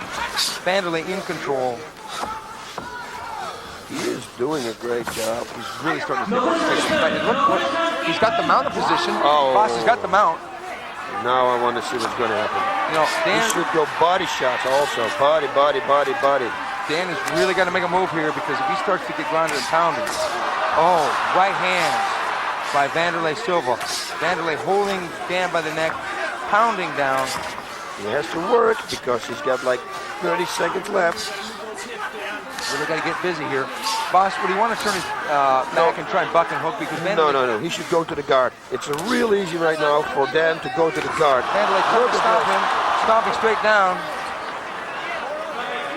And they're warning Wanderlei for grabbing the ropes. Wanderlei just having his complete way here with Dan Henderson in a striking mode. He is laughing. I've never seen. He's really enjoying it. It's like, you know, and he get paid for it. What a business. Another stomp there by Wanderlei Silva. Oh my God. Dan Henderson really, really having a tough time in round one from strikes. You know, he had a few moments, but then Wanderlei just turned up the steam, and he really, really was starting to hurt Dan Henderson. Oh, Dan is hurt. He's falling back into his corner, while Wanderlei looks fresh, smiling, real confident. God, man, what a guy, huh? You know, he really, I mean, here's the exchange here. Wanderlei with a chopping right hook really staggered Dan Henderson, and Dan shooting for that takedown again and getting almost this takedown. But Wanderlei, look at that defense, boss. Perfect defense. He got the underhooks, everything, pushes his hips out. I mean, I wish that I had a defense like that for a takedown. I mean, you know, I got to say that the training for Wanderlei, he says that he primarily trains in jiu-jitsu and Muay Thai, but recently he started practicing wrestling. Is that right hand? And the wrestling training has paid off. Look at that. Look at that jump move, and they spins around, and then the underhooks, and Dan knows to make a move because he doesn't want to get kneed on the top of the head again. Beautiful. You see Dennis trying to go for that armbar for 1 second. And here he's chopping away with that roundhouse, and there's the stomp kick. Oh, right on the side of the head. That landed. That landed on the temple. It grazed off. It wasn't a direct hit, but it's still, that's going to rock Dan.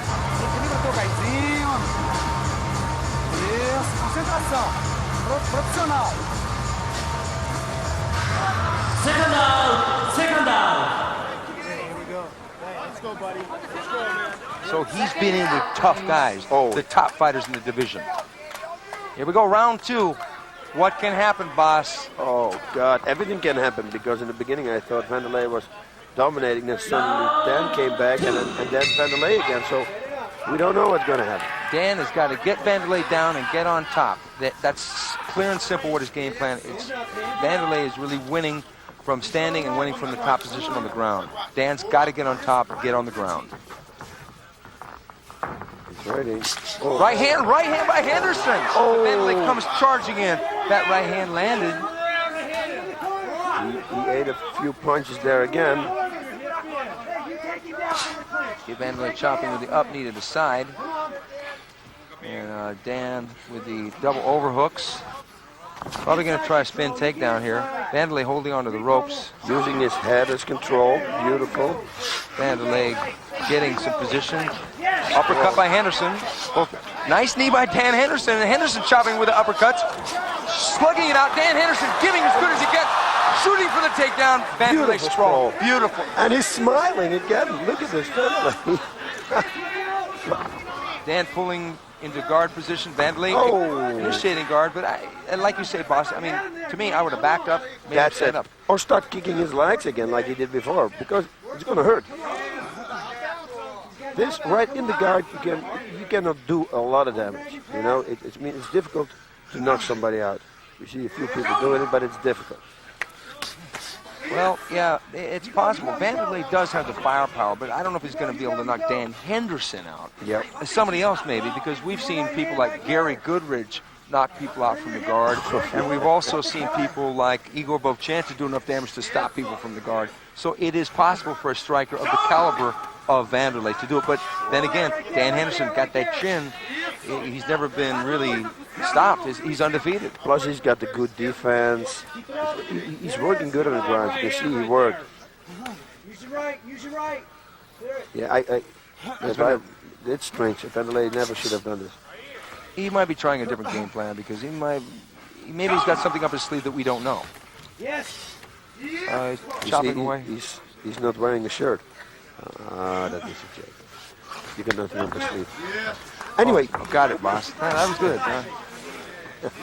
What's that about? There he stands again. Yeah, Wanderlei back up, kicking away a la Sakuraba style. Kick at him, Dan. I don't know. Of course they did it in Brazil too, eh? I mean, but this is a typical Sakuraba position, eh? Where Wanderlei is in right now. Yes, it is. Sakuraba's been in this position many times. Sakuraba does have the patented jump. from this position.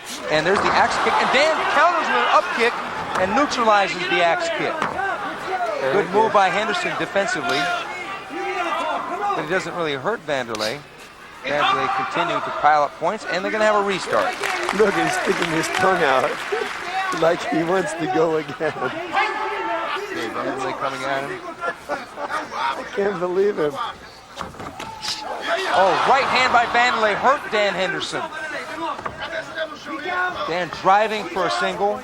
Got the leg, but Wanderlei stepping back. Wanderlei almost kicking him in the head there. I tell you, it's going to be very difficult for Dan to take him down, because these takedown tries every time, you know, they take a lot of power. And the more you do it, the less you're going to do it in the future. Okay, up again. Now, I don't believe that he can take him down. No. He's tired. The only thing he can hope for is a body lock and just slip him from side to side and trip him down or something. He can't take him with a straight-on single or double leg. Wanderlei trying for the kick. Dan falling back into guard. Dan seems to be running out of options here to deal with Wanderlei's aggression. Determination. He wants to win this fight, whatever happens. And you can tell it by the way he's fighting. Yeah, you know, Henderson's got as much heart as anybody in the business. Oh, yes. But right now it's going to take a little bit more than that to deal with all the punches, kicks, knees, the sprawls of Wanderlei.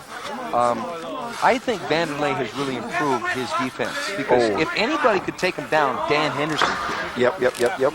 So if Dan Henderson can't take him down, who in the division is going to take him down? Maybe Sakuraba, maybe. Yeah, I should have stayed up. This is way better for Wanderlei to just stand up and get out of that situation, because now Dan can rest. You know, you don't want him to let him rest. You want to get busy. It doesn't look like Wanderlei is getting any more tired for the wear, you know. Kick him in the kidney. There you go. Keep those shots up. Those hurt. Keep kicking him in the kidney. That's the one. Yep, they're laying there. If they stay like this, one more minute, the referee probably will put it up, because... Yeah, unless Dan does something. If Wanderlei doesn't initiate a lot of ground and pound attack, the referee will restart them standard. Okay, we're halfway through the round, folks, and it's been all Wanderlei Silva. Dan just doesn't seem to have a lot of options to deal with Wanderlei. Wanderlei is pretty much staying on top, staying in control. Dan has yet to get Wanderlei down and get on top of him. That's the only thing, the only way that he can win the fight. Or with like a shot, plunging in suddenly like he did in the beginning, and then continue doing it. But right now, it doesn't look that good. Well, at least he's not sustaining a lot of significant damage, so he's resting here, maybe thinking of what his options could be. If they restart, he's got a better chance of getting on top of him than he does here, because it doesn't look like he's got a chance to sweep Wanderlei or roll Wanderlei. No, you're absolutely right. And you don't know, man.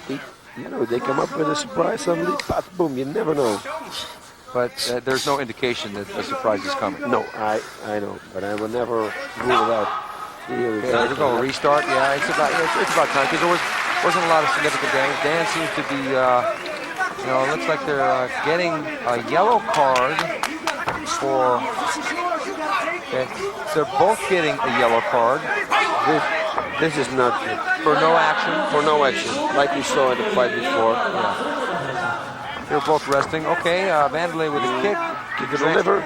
Dan trying to drop that right hand. Oh, Dan walking into a punch, and Dan back down in the half guard. This is better for Wanderlei. He should push himself away now and then start throwing bombs. He has to do something, because he had also... No, they cannot let him lose. I mean, it was only one yellow card. He's ahead. But there's no way they can let him lose this fight.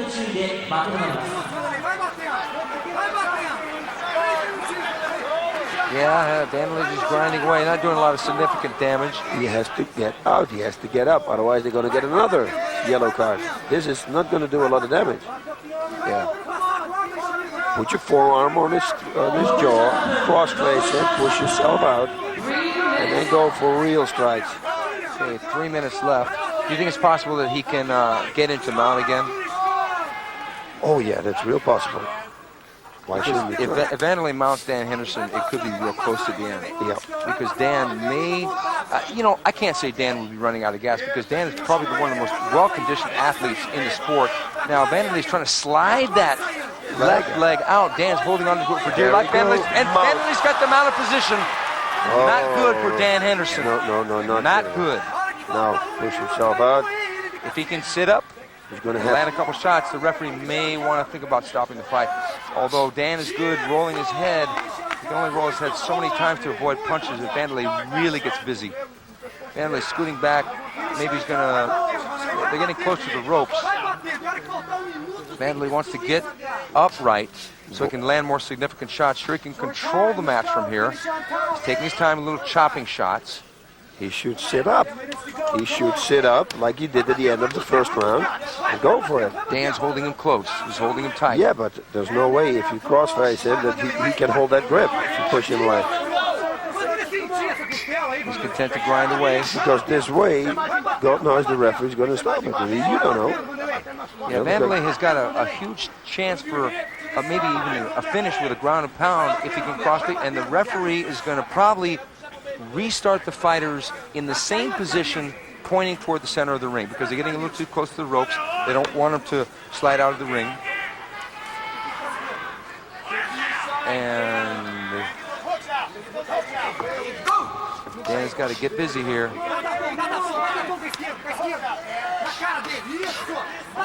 What can Dan do here, boss? He can't do anything. What he's doing is the smartest thing for him. Holding him, because otherwise he's going to get punched. He can't turn him, he can't twist him, he can't do anything. Yeah, because if he lets go of the hands and tries to push the knee back to past the mount, then he's going to be susceptible to punches. This is what Wanderlei should have done before what he's doing now. Push himself out. Yep. Maybe he's just biding his time. 1 minute left in the fight. 1 minute. Why wouldn't he push himself out and go? You know, Dan Henderson needs a near miracle to win this fight. Oh yeah. And he's got to submit him or knock him out, and it doesn't look like it's going to happen now with like 30 seconds left. It's been all Silva here, folks. If there was any debate on what this contest was going to be, it's been solved with his first 2 rounds. Silva in complete and total control. 30 seconds left. Wanderlei grinding away. Now he got the knee on the chest. Is he going to go for an armbar now? No, he's going to go for the knee right, I think, and go for some real strikes. But yeah, we have to understand also, Wanderlei knows he won the fight. So why take any risk of escaping? It's only 30 seconds left. No, let's finish like this. I won the fight. Collect the money. Be happy. Okay, there it is. Now that was a serious pounding that Dan Henderson took.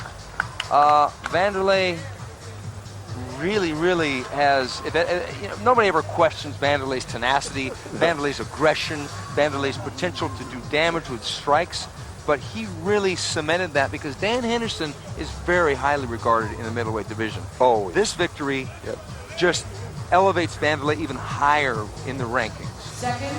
He did a real good job. Constantly. Oh, right hand by Wanderlei, left hand by Wanderlei. Dan trying everything he can to, hang in there with the punching with Wanderlei, but Wanderlei just all over him, just dealing out such damage. And here we are with the decision. Okay,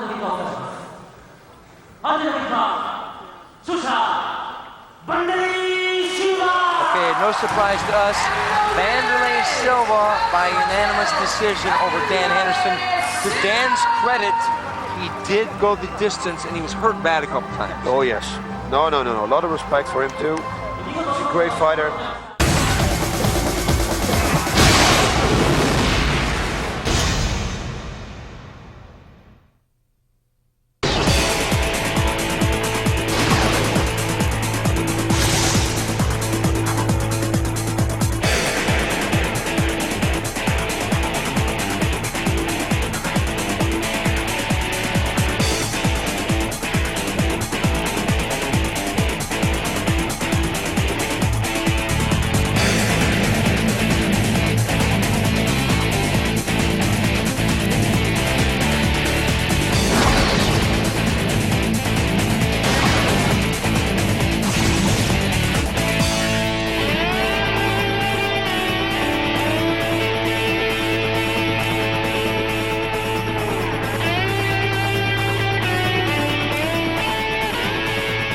Gilbert, you're one of the fastest rising stars in the fight world.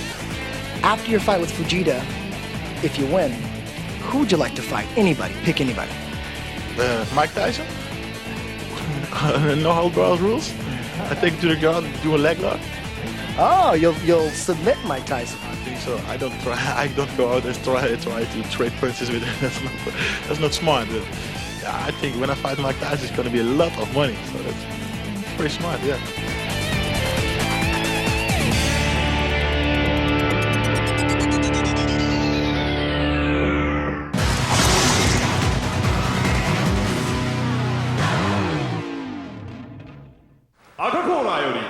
Fujita Kazushi選手の入場です。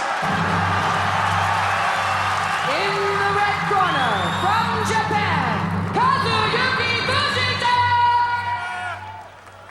Okay, here he comes, boss. Kazushi Fujita.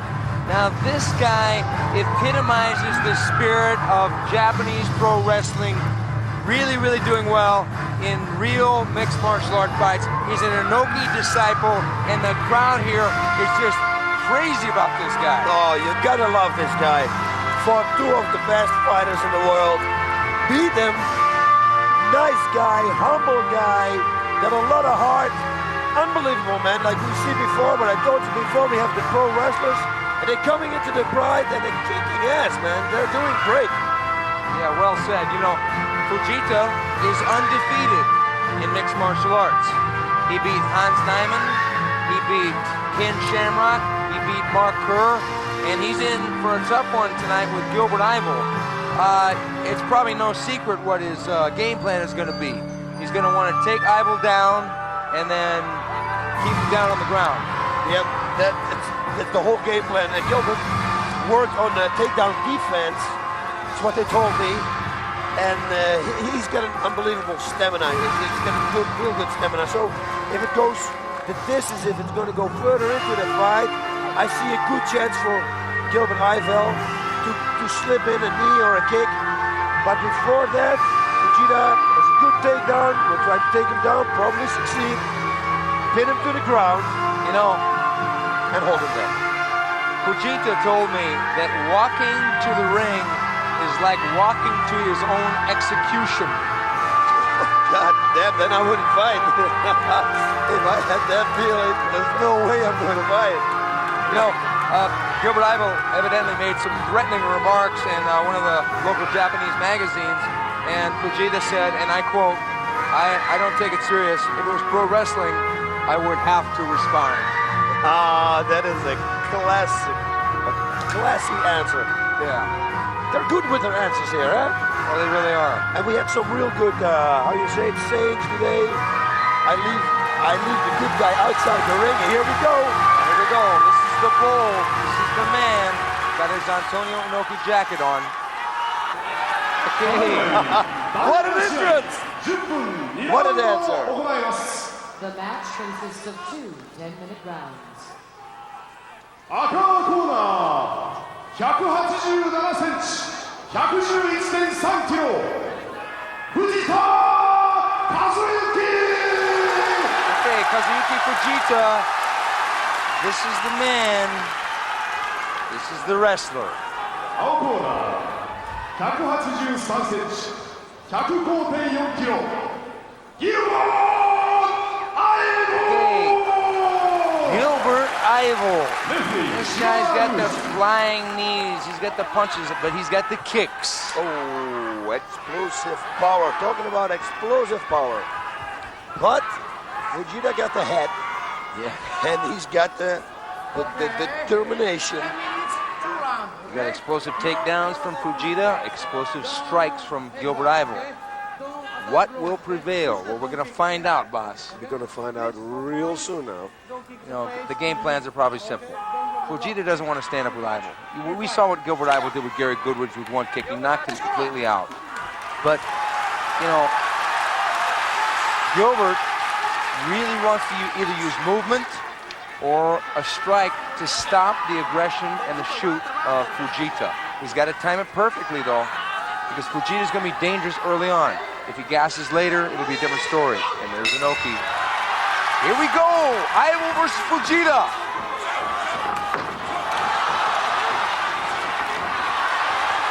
Gilbert getting down low, going for a guillotine choke. Gilbert trying to scoot back up. They're very smart from Fujita, taking down. Gilbert trying to get up again. He should put his right hand, try to put it in, but right now he needs to post. But you don't want to go to the ground with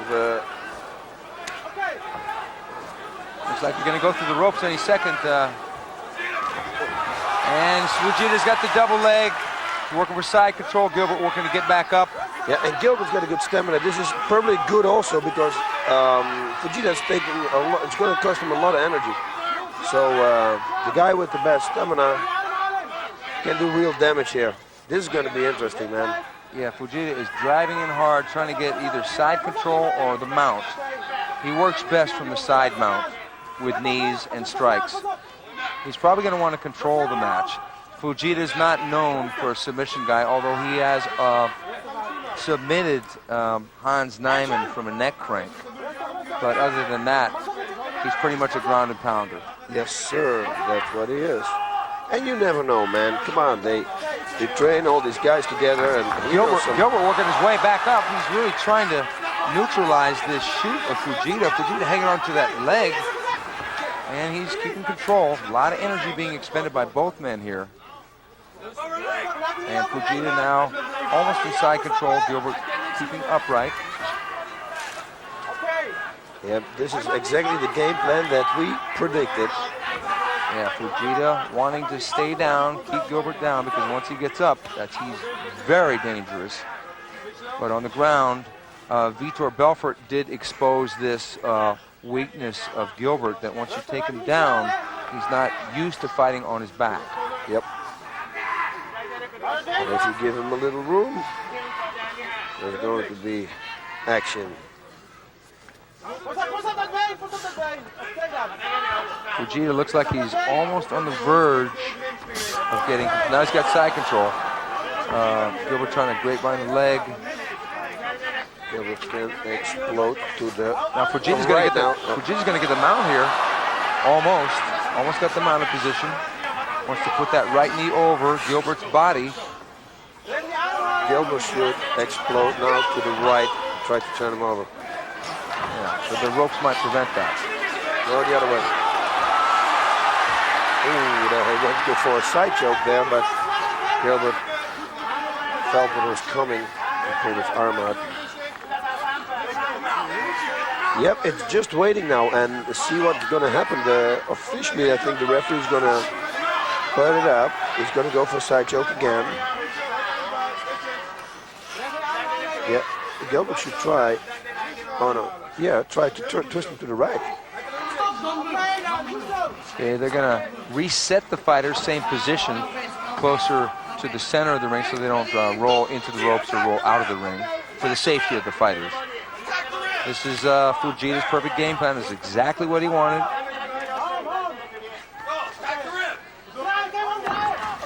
And Gilbert trying to work from the bottom. Gilbert is a veteran of rings. He's a veteran of cage fights in Holland. And this is his third fight in Pride. Fujita's doing a good job here. There we go again with Mike creating some distance. Actually, this is Gilbert's fourth fight. He's been in with Vitor Belfort, who he lost to. Gary Goodrich, who he knocked out in 20-some-odd seconds for the high kick. And then he had a no contest with Wanderlei Silva. And he's really staying relaxed here on the bottom. Fujita's not putting a lot of pressure with strikes yet. Fujita is not really that devastating with strikes on the ground. He hasn't stopped anybody. Fujita does, he's working to try and get the mount, keeping that leg grapevine. It looks like he's going for something, but he cannot do. Oh, he wants to go for a key-lock. Oh no, Gilbert doesn't want this. He doesn't want to have a guy as strong as Fujita to go for a kimura from the side.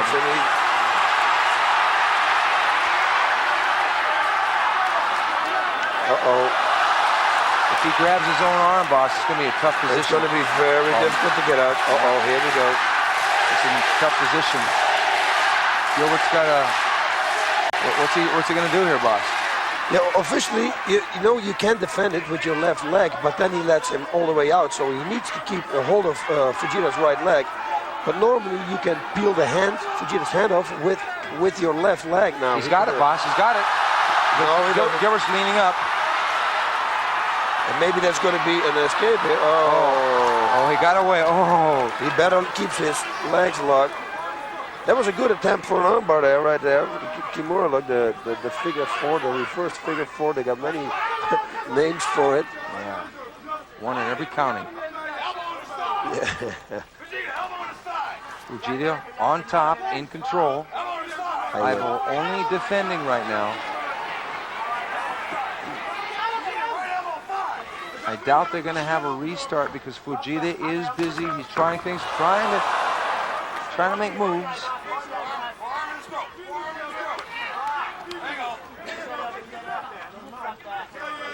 Now, what's going to happen? They stay in the same position for a little while already, so I guess, yeah, now he's in purple again. He's going to go for an armbar again. Yeah, he's going to go for the Kimura again, probably. Either that or the other one, yeah. He's going to probably, yeah. Key lock, hammer lock. Well, the key lock would be, I mean, Gilbert's wrist was up by his head. The hammer lock would be where his wrist was down by his hip. Okay. And hammer lock and Kimura. Oh, here he goes again. He's getting ready to do something. He probably, in order to institute a key lock, now he's going to go for the key lock. Gilbert's got to keep that arm tight. If he grabs that wrist with his, he's going for the Kimura again. He should explode now. He should bridge, explode, try to get out of this because once Fujita is going to secure his wrist.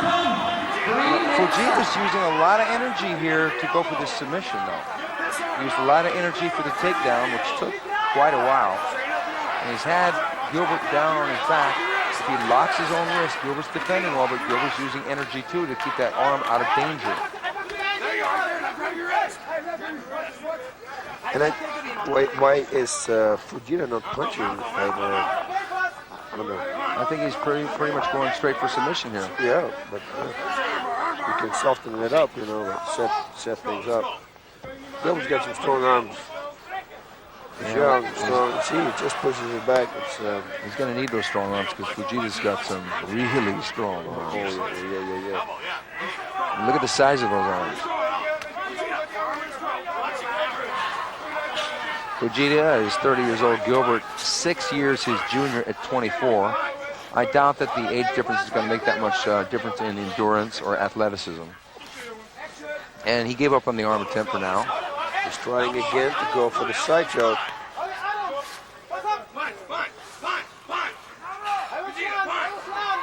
He hasn't landed a single strike yet. I would imagine he's going to throw a right hand, and there it is. There's the right hand. He needs to do it, man. He needs to gather some points too, you know. He's only attempting for submissions. He's not going to do it. He needs to stay busy. Well, at this point, he's in control of the fight. Oh, yes. So if the round were to end right now, it would have to go to Fujita the first round, for sure. Yeah, that's for sure. Gilbert has done nothing but defend, and Fujita's tried to lock his arm, but to Gilbert's credit, he has defended. Now there he's going for that Kimura again. Gilbert's landing little tip-tap shots from the bottom, but not a lot of power on him. 1 minute left. Pretty much been a wrestling contest so far. Fujita in control, on top in the half mount or half guard. Gilbert on the bottom, picking his shots, hoping for a mistake by Fujita, but Fujita's base is so good that he's not going to be able to roll Fujita or... He's got him in the side choke now. Yeah, he's... Gilbert is attempting a side choke. Slips out. Fujita slips out. 30 seconds left. It's going to be real interesting seeing the second round. Because Gilbert knows that he's got to do some damage quickly. Oh, yeah. Otherwise, it's not going to be good. Yeah, right now he's down 1 round. And if the next round goes like this, Fujita is definitely going to get the decision. Gilbert's got to do something, get busy. He can't let Fujita get him down again. A little chopping right hand there, nothing on it by Fujita. That's it. In round one. That's one in the bag for Fujita, for sure. Showed the power of wrestling and control in holding Gilbert down. Gilbert not able to do much on his back. Gilbert's still relatively new at defending on his back. Against a wrestler the level of Fujita. Fujita has won the national wrestling title twice at 90 kilograms here in Japan, and that's supposed to be a real tough division. Here we are, the replay. Fujita going for the hammerlock or the kimura, and Gilbert sliding, and Fujita really trying to lock his left hand over his right forearm and succeeding here, but Gilbert still defending, using a lot of energy with that one arm of his against two of Fujita's. He's going to grab it now, and then he's gonna, here we got it. Then he's gonna bend it, and Gilbert's gonna slip out. Yeah, you know, it's been a real arm wrestling contest, shall we say, on the bottom. You know, Gilbert's one arm against Fujita's two arms. I think that Gilbert really has to get busy, and he's got to do some damage right away. He basically has to do the same thing Ken Shamrock did when Ken fought Fujita, is sprawl and then strike. That's it. But yeah, you know, in Holland you don't have wrestlers. It's not like America, you know. There are no wrestlers, there simply are none. Gilbert looks pretty fresh. Yeah. Fujita getting last-minute instructions from his friends. Don Fry in his corner, former mixed martial arts champion himself, now doing pro wrestling here in Japan. Gilbert Ivel, ready to go. Knows what he's got to do. He's got to land the big shot, turn this thing around. Fujita seems to be in control. One round, there's Antonio Inoki. Round two. Gilbert Ivel moving around. Got to use some movement here.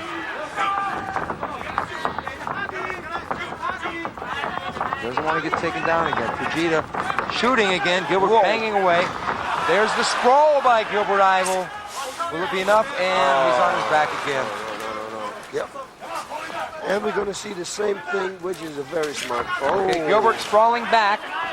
Fujita got the hand and beautiful single leg pickup and body slam by Kazuki Fujita. Gilbert trying to tripod back up. He's really got to get back up to his feet. He has to, otherwise he's going to lose the fight. Because he doesn't quite have the tools to reverse the top position from Fujita.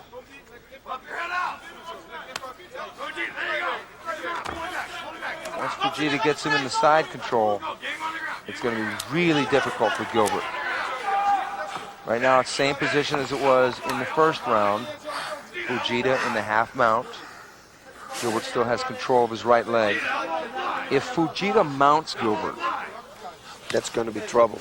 I think so, because Fujita's got a weight advantage over Gilbert of about 25 pounds, maybe 30 pounds. Plus, it's his ground game. You know, I mean, that's his game. You see how he maintains control. He's real good at it. Can you imagine what happens if he takes him out? You know, it's that would be bad. I would try turning kidder right now. Looks like they're going to drag the fighters around closer to the center of the ring here. Referee Yuji Shimada doing his job. I hope if it continues like this, that we have at least one stand-up. Well, that would surely favor Gilbert, but I'm sure that Fujita definitely does not want that. No, of course, but if it's going to be just laying, I think we need one. But Fujita is working. He's going for submissions. He's grinding down with that forearm on Gilbert's throat. Not going to submit him with that, but it will wear him down a little bit. Fujita just got over the German measles 1 month ago. Went to Germany. It's just a joke, ladies and gentlemen. Please don't think that it's for real. Yes, boss. Yeah, it's like the trick up your sleeve. Huh? Yes, boss. And he's going again, tagging the arm. Fujita says that what he fears most is his opponent's intuition. Boom. Let me think about that. That's kind of a cosmic statement. Yeah. I think what Gilbert Ivel fears is being mounted by a wrestler the level of Fujita. Yeah, I think pretty much every fighter doesn't like it to be mounted by a wicked wrestler. No, not a guy like this guy. Fujita has earned sort of a claim to fame as being able to take a shot. Mark Kerr nailed him with a couple of knees in the Pride Fighting Championship Grand Prix 2000 in May that would have knocked most people out of the ring. And he just took those, took Mark Kerr down, controlled him, ground him up a little bit, and won the fight. Ken Shamrock hit him with everything except for maybe even the kitchen sink, maybe even the kitchen sink, and didn't knock him out. And then he basically ran out of gas, and Fujita won that fight. And Gilbert right now doesn't really have a chance to land any big shots, but even if he did, I mean, Fujita's got such a great chin. But if Gilbert were to stand back up, if he landed the high kick like he landed with Gary Goodridge, that would be the only way. He needs to stand up, and he needs to do a nice little piece of room where he can slip in a knee or a kick, and otherwise he's going to lose the fight. Okay, 6 minutes left. Fujita in control. I think they should stand it up now. I mean, there's nothing happening. You know, I agree. The only thing that is happening is Fujita's trying to slide his right knee out so he can get mounted position. And Gilbert's just hanging on. They gave some of the other fighters a yellow card as a warning for inactivity, and I'm wondering why they don't do it here.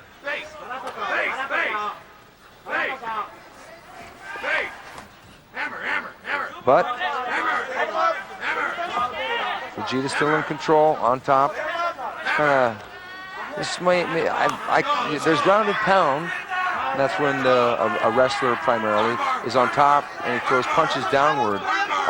But there's also, boss, can I coin a phrase tonight? Can we call it lay and pray that they don't stand up? That's it, man. I mean, they need to stand up. Okay. Fujita trying for side control. Gilbert almost getting the full guard. We're halfway through the second round. Fujita's been in control. Fujita hasn't even tried for a submission this round yet.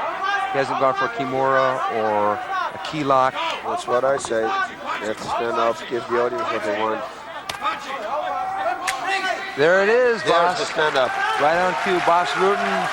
My God, I can be a referee. The Nostradamus of predictions predicted a stand up, and now they got one. It looks like they're both getting a little pep talk there by the referee. Gilbert needs the jump knee by Ivel. He hurt Fujita. Another jump knee by Ivel. Blinding away. What he needed to do is he's got to get off the bottom. He's got to get off the bottom. But Fujita took the shot. My God, again, it's incredible. He can't take the shot. It's unbelievable. You know, Gilbert took his shot in that guy's head. They say that the doctors have commented that he's got one of the thickest skulls that they have ever physically seen, and that's no joke. I heard it yesterday. They said his bones are unnaturally thick for a human being. Yeah, for his whole body. Actually, all the bones in his whole body are unbelievable thick. That's a statement. It's from a real doctor. That is an actual factual statement. And that jump knee would have knocked most guys completely out. That landed. 2 times. He did it 2 times. You know, I mean, what is Gilbert thinking now? He's thinking, wait a minute, I just dropped my out punch, my out shot on this guy, and nothing happened. He just took me down. He doesn't flinch. He doesn't do anything.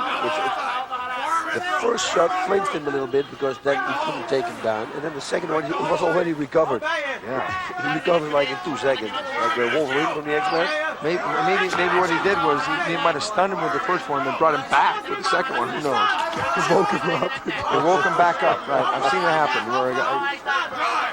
Gilbert's got the he's got the guard position here, and Fujita doesn't really have a lot of options here other than ground and pound. Yeah, and the armbar, there is no armbar there. There's no. Not from the guard. It would be difficult. No. So But this was a good attempt. You see, this is what people like. There was some action. Bam, bam, bam. It's beautiful. Yeah, well, you know, we'll see if... One more. Oh, 3 minutes. Okay, we got 3 minutes left. Let's hope we're going to get one more stand-up. Yeah, I really don't think that this is going to go to the overtime round because Fujita has pretty much controlled it. Gilbert landed the 2 knees, but that's it. Yep. Fujita's been in control the whole time. He's out-wrestled Gilbert Ivel, basically. Totally.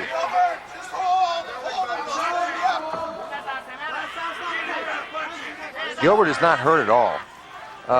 Fujita tried for the arm lock a couple times in the first round, hasn't tried for a submission this round.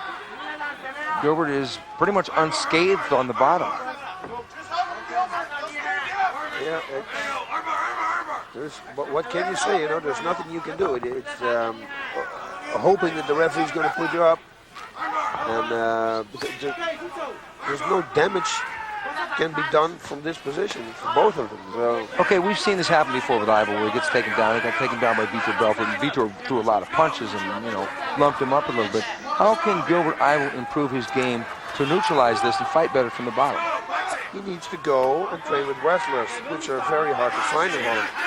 In Holland, you don't have wrestling, like I said, in America, there is none. But you got maybe 30 wrestlers in all Holland, you know. But shouldn't Gilbert be training with jiu-jitsu guys to learn submissions from the bottom? He does. He learns submissions, but yeah, look at the arm size and the short arms of Fujita. It's difficult to do. He actually, in some fights, he made an arm bar and he made a leg lock, you know. It's just what they needed. But Fujita is good in defending everything. He's a strong guy, small, compact. It's difficult. Yeah, I think. If Fujita beats Gilbert Ivel, where does that put him in the scheme of things? It puts him real high because he beat 3 real good opponents. Yeah. It's 1 minute and he's going to win. He's going to win. 1 minute. I got to say, unless Gilbert pulls a rabbit out of a hat and gets a miracle knockout or submission, this is definitely going to Fujita. Yep. Gilbert's just holding on. It's a little late for a restart. They're probably not going to restart him. Fujita is done enough in a wrestling mode to win this fight. Can we call it a fight? Yeah, we have to call it a fight because it takes place in the ring. We're doing the commentary, and yeah, we have to call it a fight. Yeah, it's too bad, but it's a very smart play from Fujita. Hey, who blames him, man? He's got another victory. Come on, if I would have the chance, I would have probably done the same thing. Yeah, as one of the greatest NFL football coaches in the United States said, just win, baby. And that seems to be what he did. Both men look virtually the same, almost, as when they walked in the ring. Fujita got a couple scratches on his head, maybe from the knees, but I'd like to see a replay on those knees.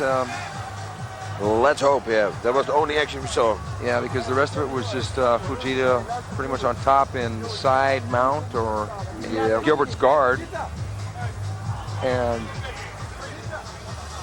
there's Fujita in the corner. It looks like he's still got a lot of steam left if it did go to an overtime round. Being administered. Okay, here we go. Gilbert trying to stand back up, and Fujita lifting him over his head and slamming him to the ground. And Gilbert still trying to get back up. Yep. And here's another replay. Picks him up, big single leg over the shoulder. That was beautiful. Yeah. That was a beautiful takedown. That's a power of wrestling. I mean, this guy is so strong.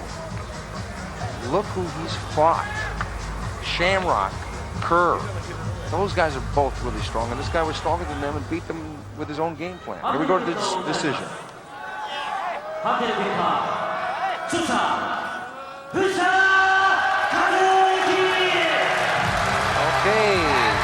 as we had predicted,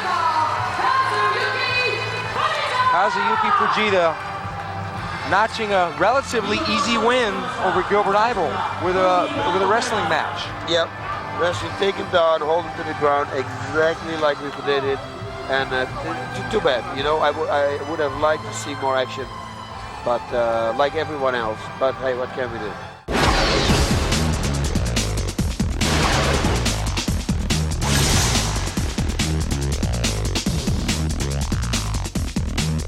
You were telling me earlier that you beat up the whole football team in your high school in Staten Island. Is that true? It's a long story. Bottom line was I was a big kid. I was 215 pounder wrestling in high school, state champion, first kid actually to win the New York Athletic League 3 times in a row. So I had, of course, a lot of jealousy and envy once again in the same area. And people were like, "Oh, you don't play football. You're wrestling a singlet. You're a fag. You're wrestling tights." They always use those expressions. So you know what? When it came down to it, I had to lay a smackdown on a bunch of guys, and you know, one by one, the football team went down. And that's the bottom line.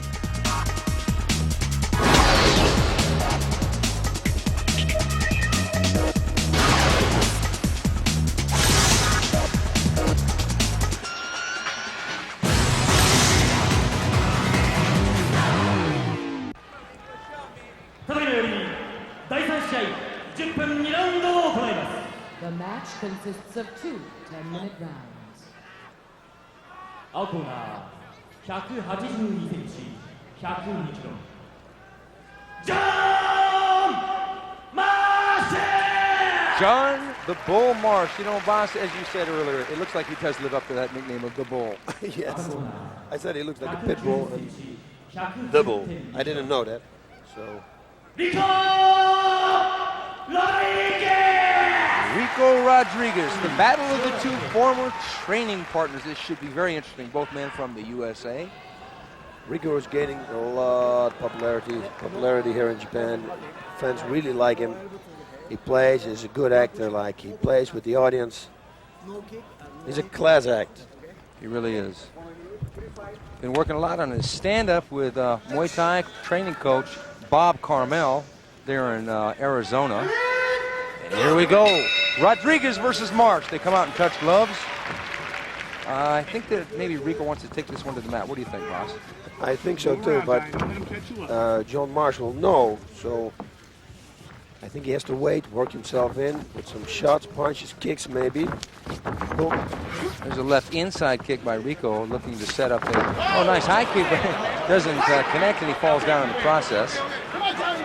Marsh staying relaxed, maybe waiting.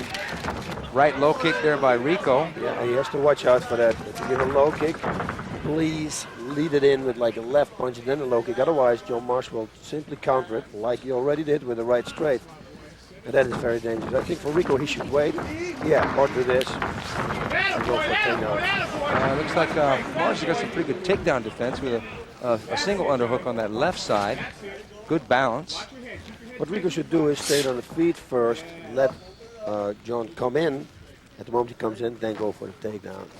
Because in order to hit somebody, you have to close the distance, and that's exactly. A couple knees there by John Marsh on the inside. Returned by Rico also. And they are body locked up in the corner. Rico going to pull back, try to go for the single, but Marsh not going for it. Marsh does have some pretty incredible trapezius muscles, the muscles between the shoulders and the neck. Don't know if that's going to help the speed on his punches, but it might help him from being choked out.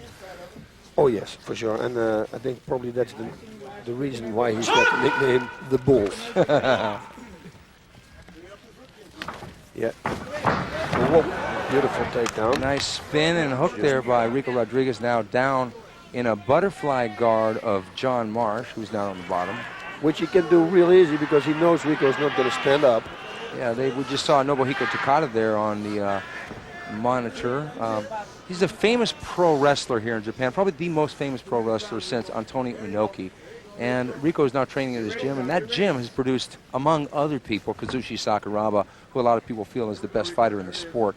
It's really, really a good place to train, Rico has stated, and he's really proud to be a member of that gym. Rico stacking up, John pushing back, a couple up kick attempts. He's got a good butterfly guard. You see, when somebody would do this with me, I would stand up, but he doesn't want to do the striking game, trade punches with John. So John's very comfortable, and he's doing a great job.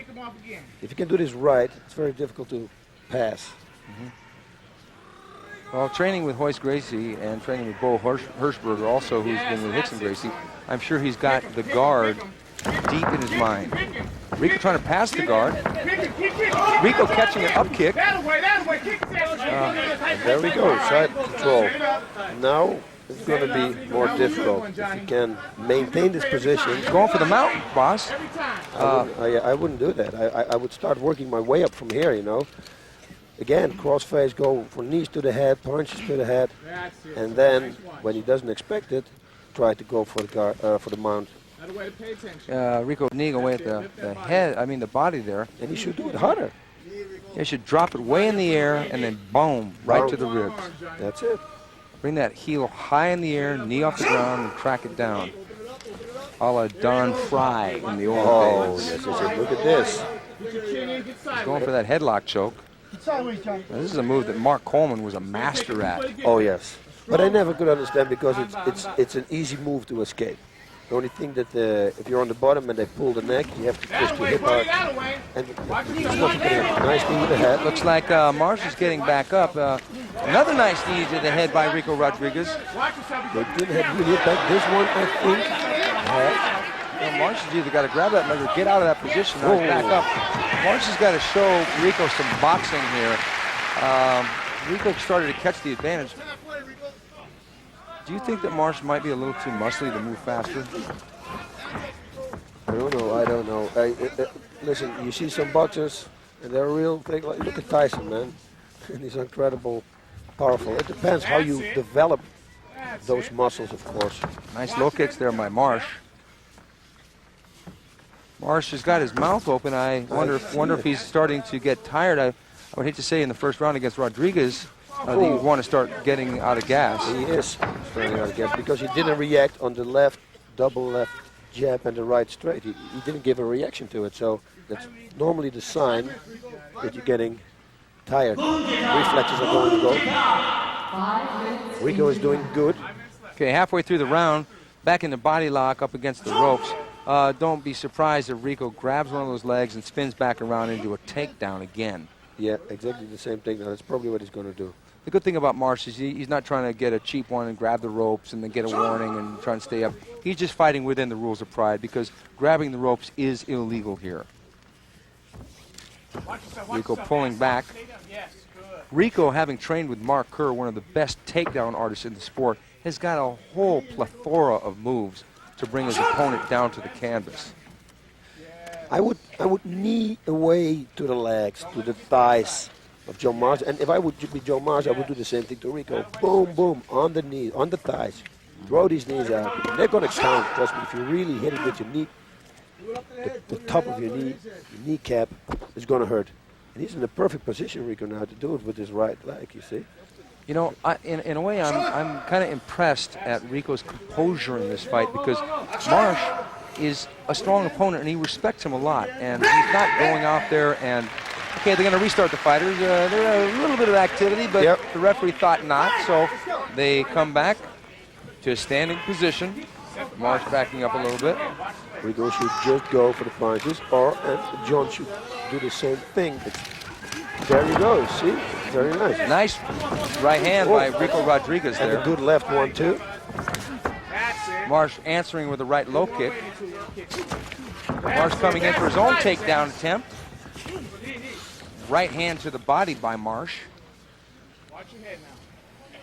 Rico could throw that left knee, but Marsh is getting ready to block it. Yeah, so that's why you're going to spoil energy for nothing. And God knows he's going to grab the knee and take you down. So I would hammer around the way what Rico right now is doing with the right hand to the body, but do it with power, full power.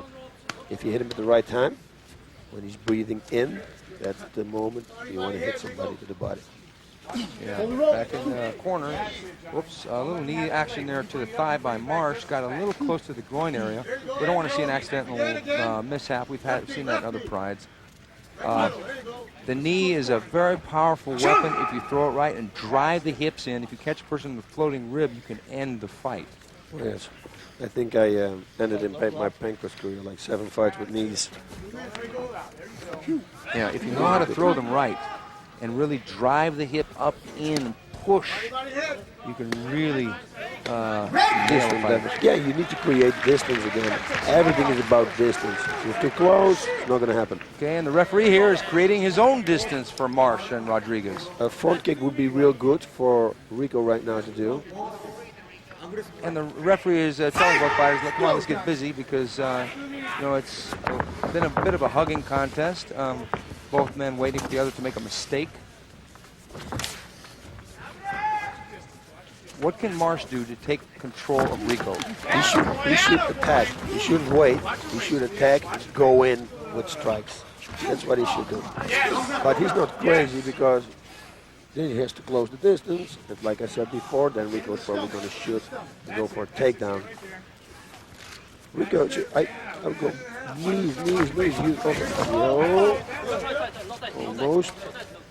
Now we're in the corner again. It's going to be difficult. As you can see, John Marsh is a very strong person, and he has a good takedown defense. Yeah, you know, back in an underhook, overhook situation. 1 minute, Rico. Okay, last 1 minute for the first round. Rico should knee now to the left. Boom, that's it, please. And again, go. If Rico had a good tackle. Oh, nice trip down there by Rico Rodriguez. Rico on top, half mount, very close to the ropes. Hopefully they won't slip out of the ring. He doesn't have a lot of time now. I would just go berserk and go attack him with punch to the head. Push yourself away, bum. Throw punch, hard. 30 seconds, come on. How tired can you get in 30 seconds? You got a minute left, so. And it takes a lot of heart out of somebody if you hit him a few times hard just before the round ends. Okay, we're real close, folks, to the end of round 1.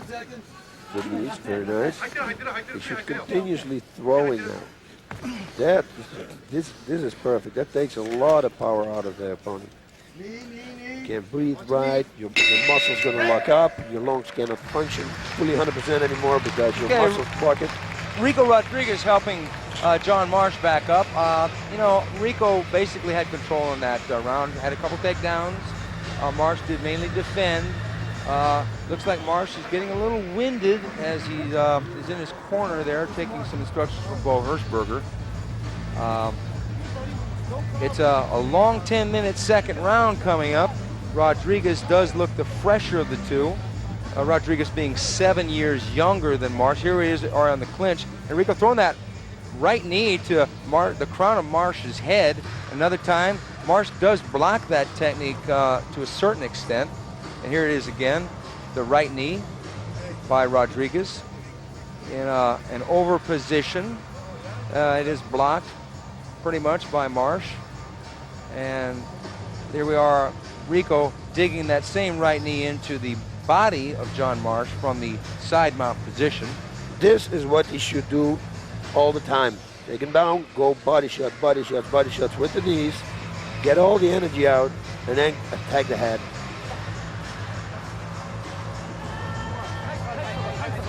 There he is, Nobuhiko Takada in the corner with Rico Rodriguez. Rico is looking fresh, actually. He's not breathing heavy. Not at all. So that's a good sign. I don't know about John. I can see from our eyes here. I think he's a little bit more tired. He's got a lot of weight, more muscle to carry, and muscles need, obviously, oxygen. We haven't seen any of his boxing yet. He hasn't really thrown a substantial punch yet. He's been pretty much concerned about dealing with Rico on a grappling level, being on the bottom for practically the entire first round. And we're getting real close here, folks, for round 2. Now, what will happen this time? Will they box? Will they go to the ground? Will Rico go for submission? Will Marsh go for submission? Let's find out. Round 2, they touch gloves. Right hand by Marsh, grazes off the chin of Rodriguez. Right hand to the body by Marsh, coming out more aggressive now. This is what he's got to do to get back in the fight. Oh yeah, he has to attack.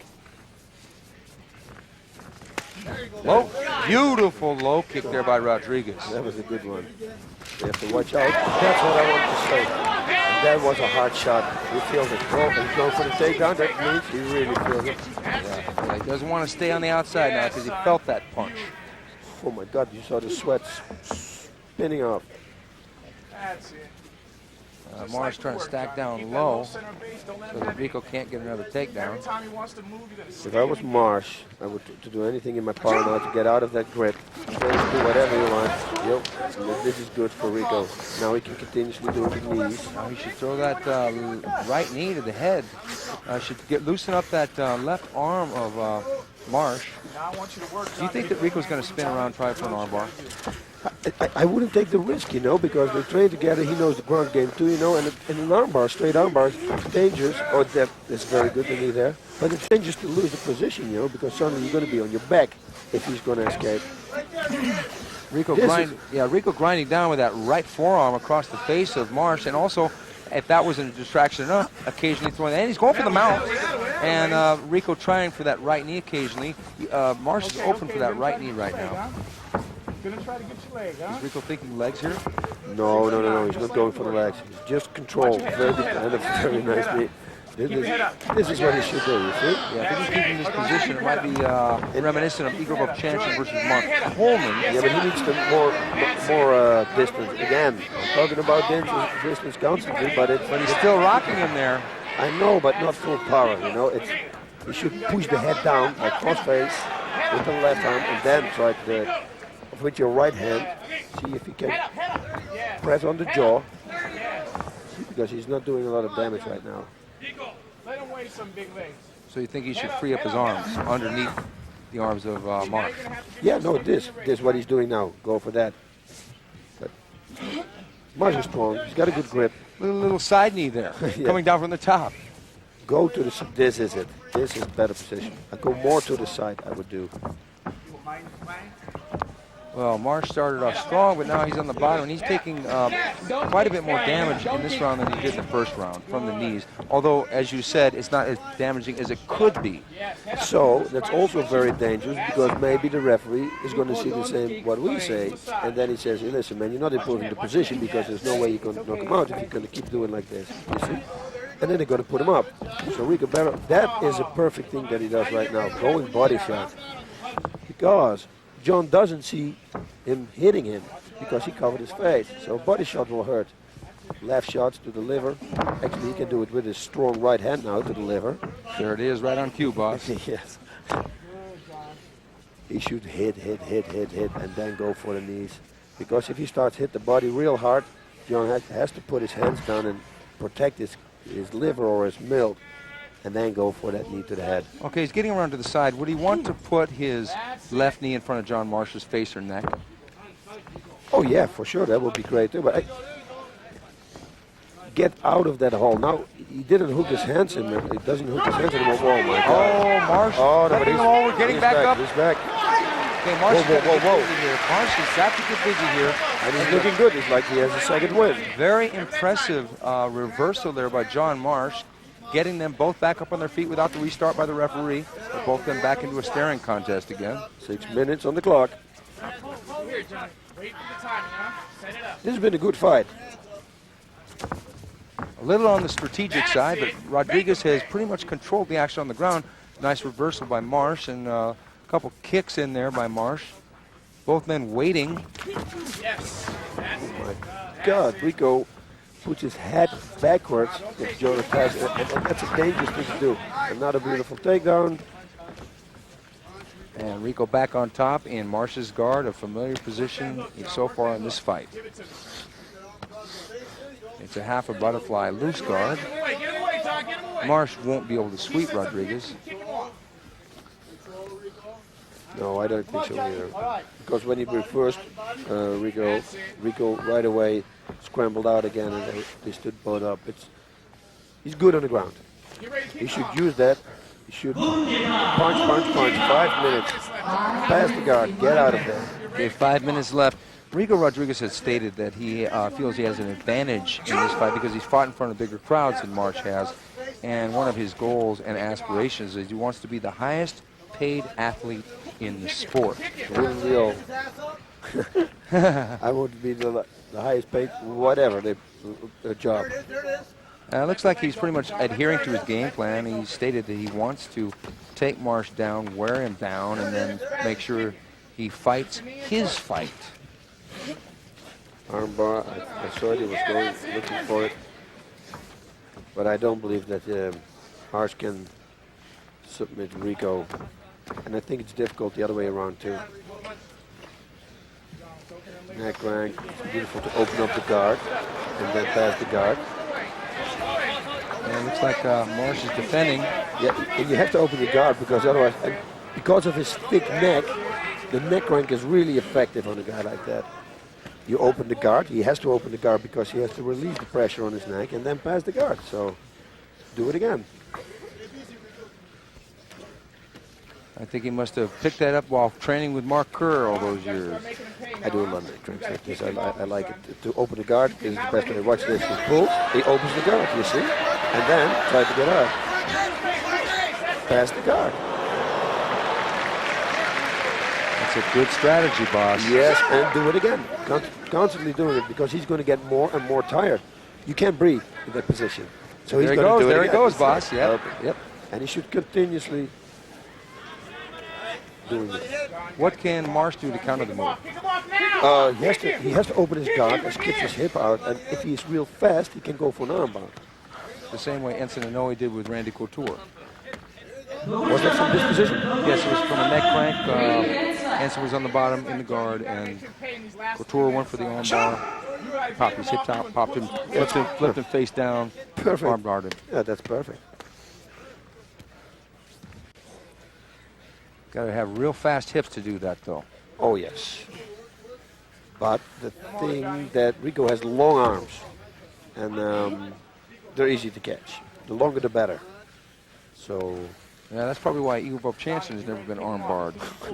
He's got no arm. He's one solid block. It's like a forearm, a whole bicep. It's like one big fist, just hanging out of his shoulder. And it feels like a table.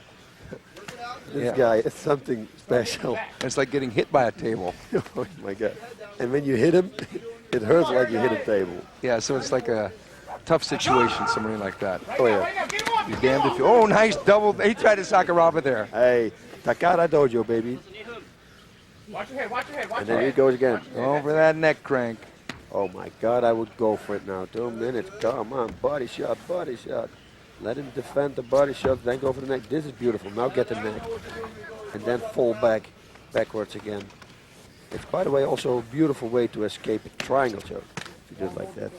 You know, it won't surprise me if the judges give this a unanimous decision at this point to Rico Rodriguez. Oh, no, come on. Of course. That's it. Minute and a half. John Marsh, strictly in defensive mode here on the bottom. Rico Rodriguez doing all the moves, all the work. Grinding away with that right hand to the side of Marsh's head. And he's doing good. You see, he's going for the body and then for the head, but he should do a little bit more. Punch, punch, punch, and grab that. Yeah, that's what you great. should do. Yeah, that's an action fight. You want to come on, flurry up at the end. That's it. Finish strong, just to cement the judge's decision. Last minute, huh? 1 minute, Rico. 1 minute, guys. 1 minute. 1 minute. Punch, go, go. John, extend your legs, extend your legs. Move off. Ooh, that was some... Marsh trying to fight back here. Maybe a little bit too late. Yeah, but the strikes are powerful. And because Rico was low on his on the belly of Marsh, and here I come again with my distance, he could create distance and hit him. So Marsh going for an armbar, but Rico being hip and holding him back down. You gotta do this, John. 30 seconds left, folks. Rico should punch himself all the way out now. Yeah, he should just go for it. Just drain himself. Yep. 100 punches right now. But at the other hand, the fighter, you know you've been in control the whole fight. You think with yourself, you know what, I'm not going to take that risk. God knows I'm going to get a punch because, yeah, let's face it, it's a strong dude, John Marsh, and you don't want to get hit. There we go. Okay, it seems apparent to us that Rico Rodriguez has done more than enough to capture the decision. We shall see. We've seen stranger things happen, but I don't think we're going to see that tonight, boss. I don't think so either. It will be really strange.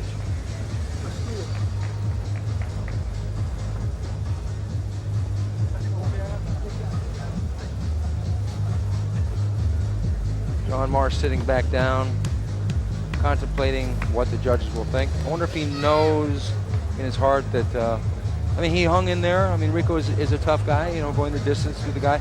Here we are standing. Marsh blocking the kick grazing him with that right hand. It didn't catch him clean on the jaw, but it let Rico know. There's a right low kick right on the knee there of That John was Marsh. a good low kick. And there it is, no surprise to us. Rico Rodriguez getting the decision over John the Bull Marsh, and they're congratulating. Look at the little reconciliation there, you know. Used to be training partners. The bow, yeah, don't you love that, boss? That's the best, man. Respect each other. That's what the sport's all about, man. Look at this with the trainers, both of them. You know, this is it, man. This is how it's supposed to be. I don't mind if they talk a little bit of trash before the fight, but after the fight, when they come together and respect each other and hug. Oh, there Rico goes. There goes with the ring girl. That's an occupational hazard there for the ring girl. Have this big sweaty guy pick you up and carry you around the ring. Rico with his pose. And here he is with that right knee grinding in that upside down position. Landing enough to get points, not landing enough to stop John Marsh.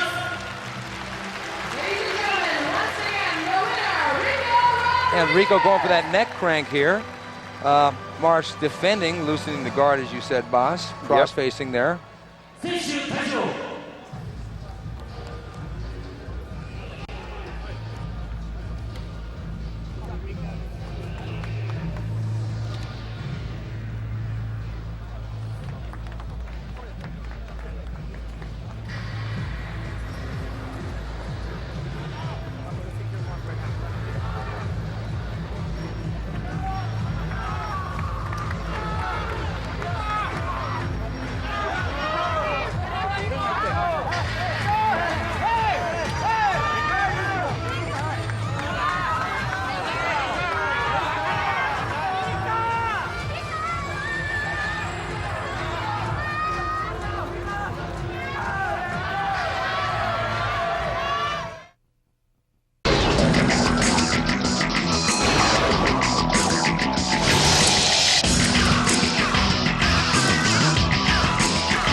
Everybody knows that there's an image problem with this sport in the United States. How does it feel to be perceived as a barbarian, a Neanderthal in your own country? Well, it's, you know, it's insulting. I come over here and, you know, this sport has such a sacred place. It's from the beginning of any kind of sport. There comes an individual sport. You know, before there's team sports, there's individual combat. And you come over here and it really is held in a sacred place. You know, for us as athletes, I come out of a collegiate background. I come out of wrestling for the men's freestyle world teams, and coming over here and being able to develop myself into a professional athlete and have the respect and have the admiration of the fans here, it's an unbelievable feeling. And I know there's a core group in the United States that really sees the sport aspect of it, and what we're trying to do in the mixed martial arts world is get that broader appeal to everybody. And, you know, thankfully for Pride, for them to take this to the next level, and I'm really proud to be a part of this.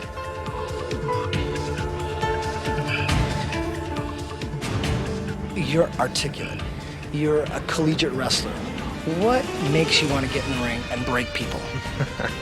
Yeah, it's one of those things where, like I said before, it's development of myself as a professional. It's amazing to be involved in this and to really see the sporting aspect of it. I really feel like, you know, I've taken my wrestling and applied it to something that is universal. You're not going to find wrestling in every corner of the world, but you're going to find some form of hand-to-hand combat. I know in the year 2000 that I am a modern-day gladiator. You know, 500,000 years ago, I'm at the front of the gates defending the city. And that's the kind of feeling that I get when I do this sport.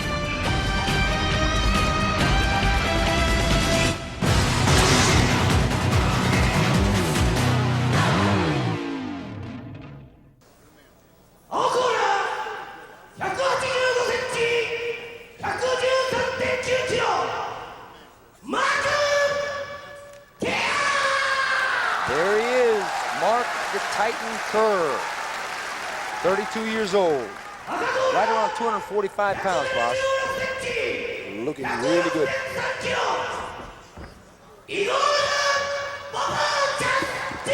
Yes, he is, Igor Vovchanchyn. He wants this one bad. Can Igor stay on his feet? Can Mark take him down? On paper, this has got the same kind of scenario Fujita versus Ival did. You know what I'm saying, boss? We got a striker against the wrestler, basically. Yep, that's it, that's it, that's it. Can Mark take him down? Can he hold him down? What is the takedown defense from Igor? How much he improved? Can he slip a punch in the knee and whatever, because everything is hard what he does. And there's the honor between the two combatants as they get ready for our semi-main event, Kerr versus Vovchanchyn, round one. Oh God, guys, this is going to be something. There's Igor stalking, coming in. Mark throwing the right low kick, tipping off Igor's left knee. He should use front kicks. Vovchanchyn coming in, punching and sprawling back. What a good sprawl, boss. And he's got Mark Kerr down. Kerr pulls him down. Vovchanchyn in the guard. One little mistake, and Kerr's on top. Now I hope that this is not going to be the same as the last fight we saw. I hope. There seems to be some situation with the gloves. They fixed it. And back. Vovchanchyn on the bottom in the guard. What will Kerr do? Will he try for a submission, or will he bide his time? I heard that he wants to apply the same strategy as Mark Coleman did. He's probably going to go for neck rank, try to open up the guard, try to pass it, and he also wants to go with the knees to the head, but he has to pass the guard first. Yeah, Vovchanchyn on the bottom going to probably hold on, but Vovchanchyn, unlike Ival, can escape from the bottom. His legs are short enough where he can go heels and hips, slide himself back, and jump back up. He did that in the first fight with Kerr. And he did it many times. He did it a couple times. Some people in the beginning said he had absolutely no grappling experience, but he escaped a lot of dangerous situations. You see, Mark is probably going to go for that neck range, I think. Would it be amazing if suddenly, like, Igor pulls out like an armbar or something? Yeah, that would because he's holding the arm now, you see. It looks like he's working it. That would be unbelievable or something like that. That would be unbelievable. I think that would shock the world. What a surprise it would be. That would be the equivalent of Mark Kerr knocking out Igor Vovchanchyn. Oh, yeah. Mark Kerr pretty much doing the same game plan that everybody expected. Same as Fujita against Ival. Leaning up real high, using his weight, that head right on Igor. Kerr not doing a lot of damage and not trying for any submission, pretty much just holding him down. Now I wonder what the referee is going to do now, if he's going to put him up with him. What happened? What happened? What happened?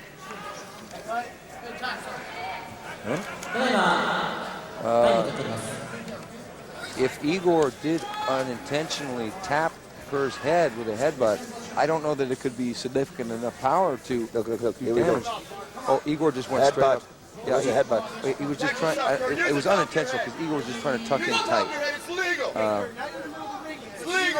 You know, it was a... It's not on purpose. Igor is he's a real good fighter, but he's not a bad, he's a good person. Yeah, Kerr was trying that neck crank there, boss. Yep, I'm telling you, because to open up the guard, and Igor has almost no neck, so that's why a neck crank like that could work, could actually work. Some people are real flexible. You can bend them all ways, but not like this. And normally the more muscle, the better it works.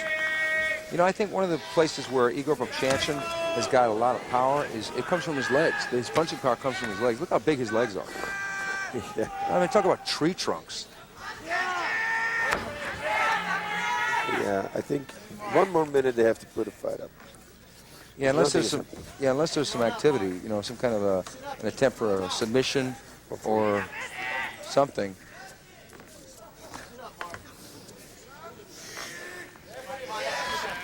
Yep, it's the same game plan. What can we say? You know, the guard is open. We're going to try to jump out. Patrick, get side mount, Kerr. Get side mount.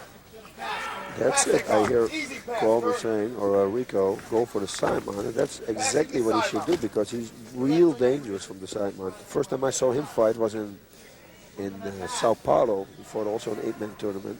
It was a side position of Paul Verlins. And my God, he did some damage to that guy. First tournament he ever fought, he won it right away. Really impressive. You know, Kerr has said that his condition is very good this time, and that the first time they fought, he had blood pressure. It was really high. Yeah. And he feels that the year 2000 was overall a good year, and that he knows that the fans want to be entertained, but sometimes you have to just get the win. That's it. That's it. And he's going to need this win. And he needs to win. How do you say it? He needs it in a good way, you know, not like this, not like going like in like this. A spectacular win. Spectacular way, that's the word. Yeah. Right now, I don't know that he's dominating Vovchanchyn. He's merely controlling him. Yeah, he's just laying and control. I mean, the chopping backhands there probably aren't going to do much. I think Vovchanchyn's picking his time for the heels on hips move. Yeah, I think the referee's going to put him up any chance now, any minute now, because there's nothing happening.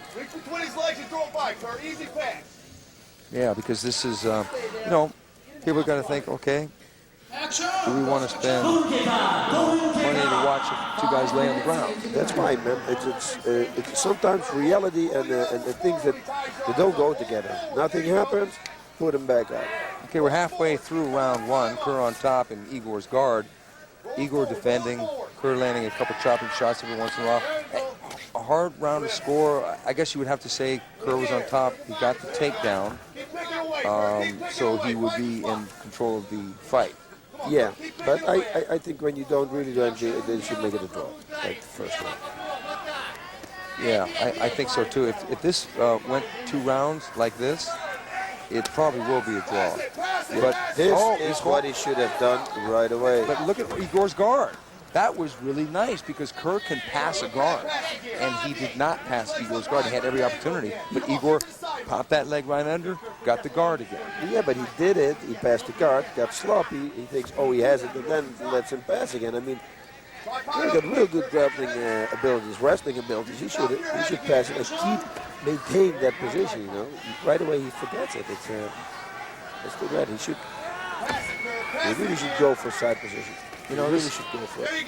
Yeah, if he got side position, it would be very difficult for Igor because, especially if he got the upside down position the same way Mark Coleman did in the finals of the Grand Prix. Oh my God! Yeah, that's what Mark Kerr told me he wanted to do was get him in that same position to where he could knee him in the top of the head and Igor could not block him.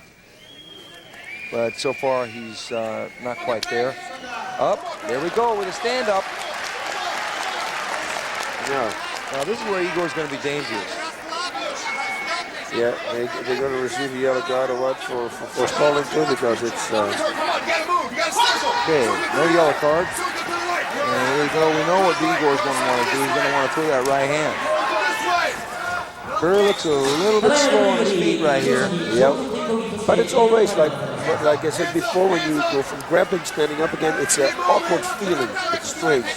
Constantly you pull, and suddenly you have to punch again, and to push and pull, and it doesn't work real well together. Kerr shooting it high with a right low kick. Very good kick. And Igor letting Kerr grab him around the waist, down, back into his guard again. Igor didn't even try and fight that one off, boss.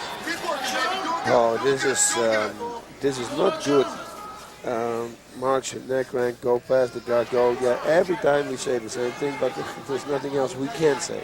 I mean, this is not good. This is just laying, and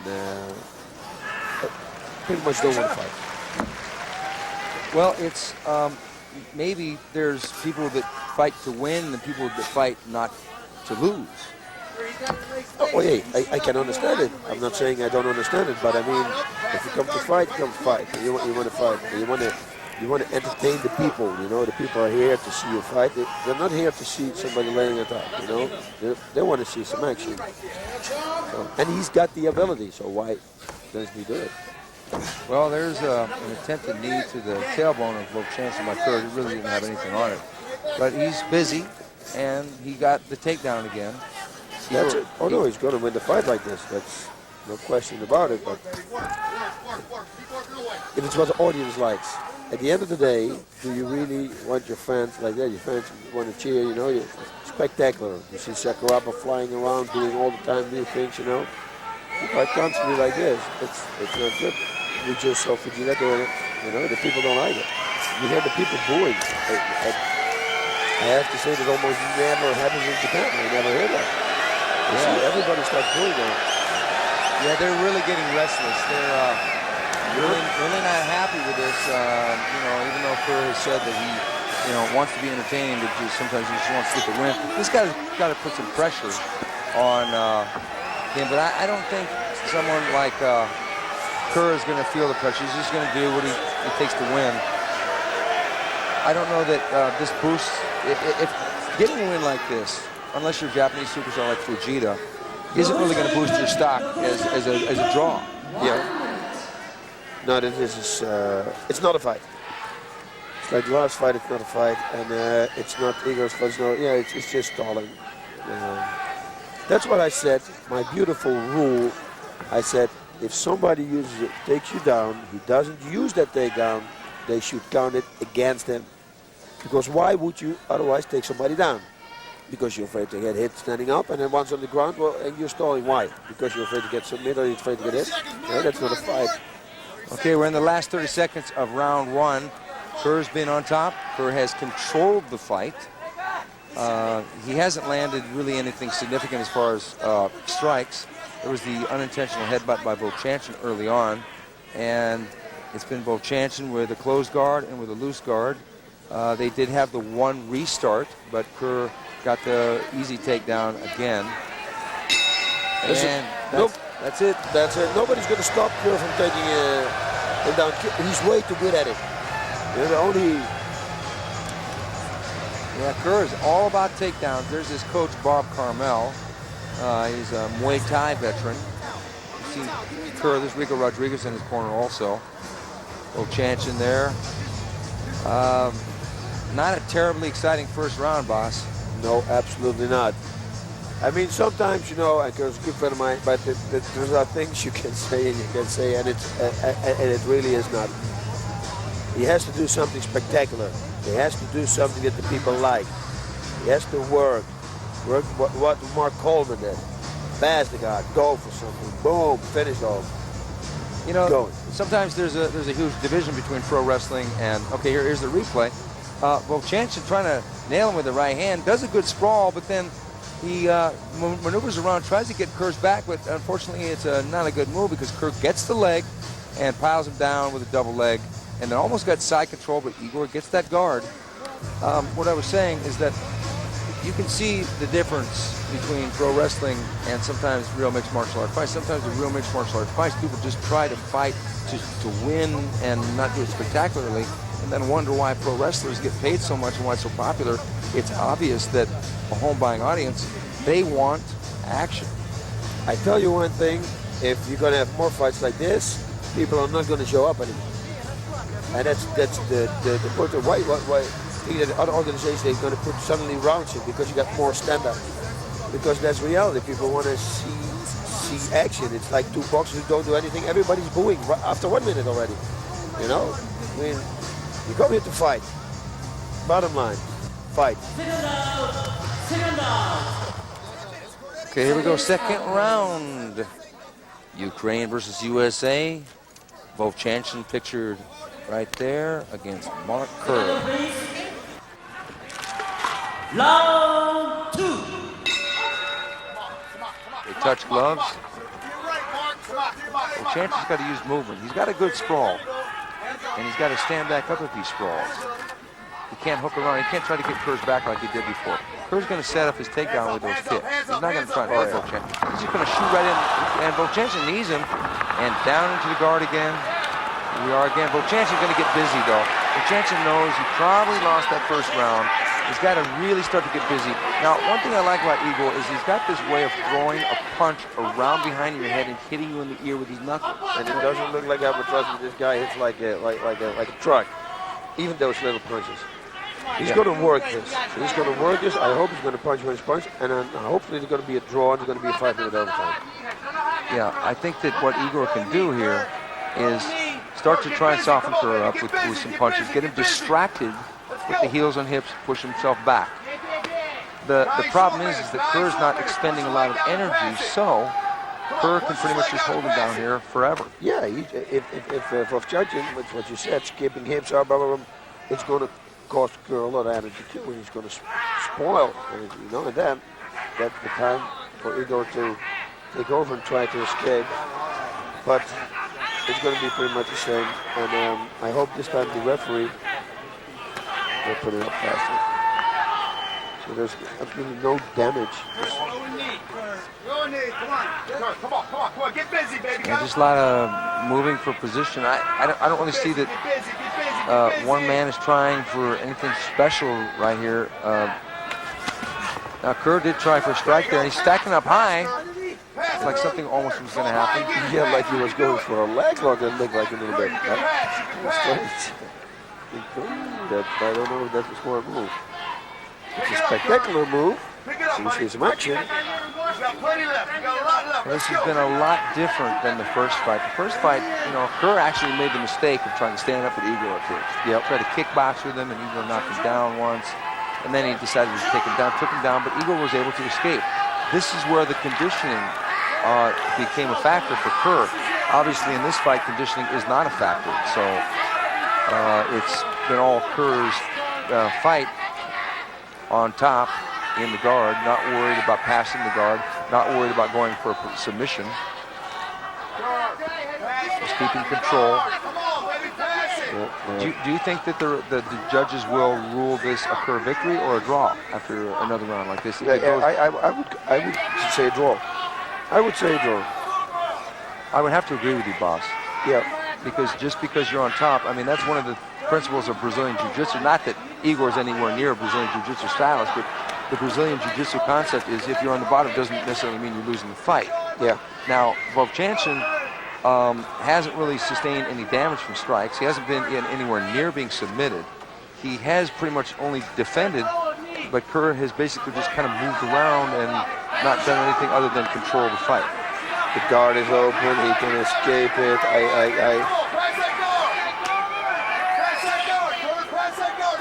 I can't believe it. Well, I can't believe it. Kerr's corner is saying pass the guard. I don't know if it'd be good strategy because Igor might have a trick up his sleeve if he does try to pass.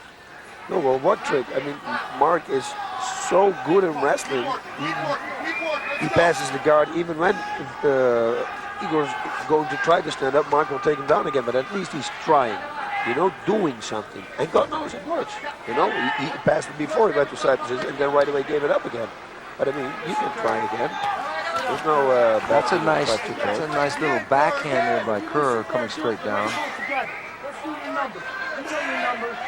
About 6 minutes left into the second round. Round two appears to be a carbon copy of round one, although Vovchanchyn early on from the bottom got a little bit busy with strikes, but nothing that did any damage to Kerr. The referee should put it up. Put it up. People, listen to the people, man. Igor moving forward, it looked like another almost intentional headbutt, unintentional headbutt there. Come on, one time, you gotta pass the guard, Kerr. Kerr's getting instructions to pass the guard, but might be easier said than done. Maybe he's trying to just be conservative at this point. If he attempted to pass the guard and was not successful, boss, what problems could Kerr possibly face? Oh no, this is the thing. I would now say it's a draw. If he tries to pass the guard and he's going for things, then I say okay, you win. Because you did a takedown, you use that takedown to try to improve your position. That's the whole point. The referee should put it up. Listen at the audience, put the fight up. That's it. Yeah. Up. Okay, good. The referee is definitely going to stand him back up. A yellow card. No. He should. Well, he's giving Igor the yellow card. This is that's also very strange. I don't know why he didn't give both of them the yellow card, but we'll see. Igor's got to get some strikes going here. Yep. Problem is, in striking distance, Kerr goes down low and takes him down. It's got to be quickness there. That lead hand, the left hand, would be the fastest weapon, but the devastating weapon is the right hand. Yep.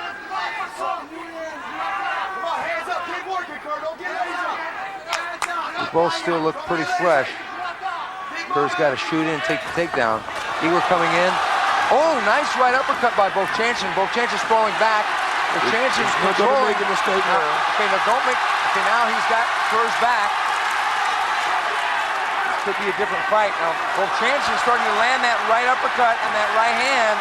This is starting to look reminiscent of Kerr's fight with Fujita. Kerr's got to get up. He's got to get out of this position. It's not a good situation for Kerr.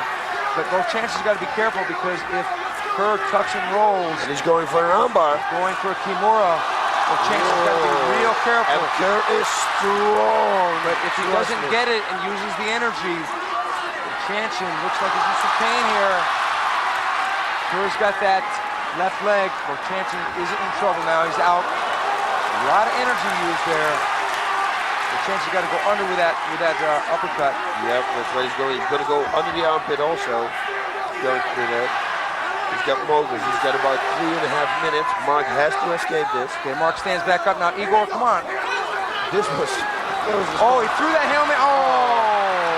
Down he goes into the guard. Igor threw that Hail Mary punch a little too high. Kerr shot him at the same time. Took him right down.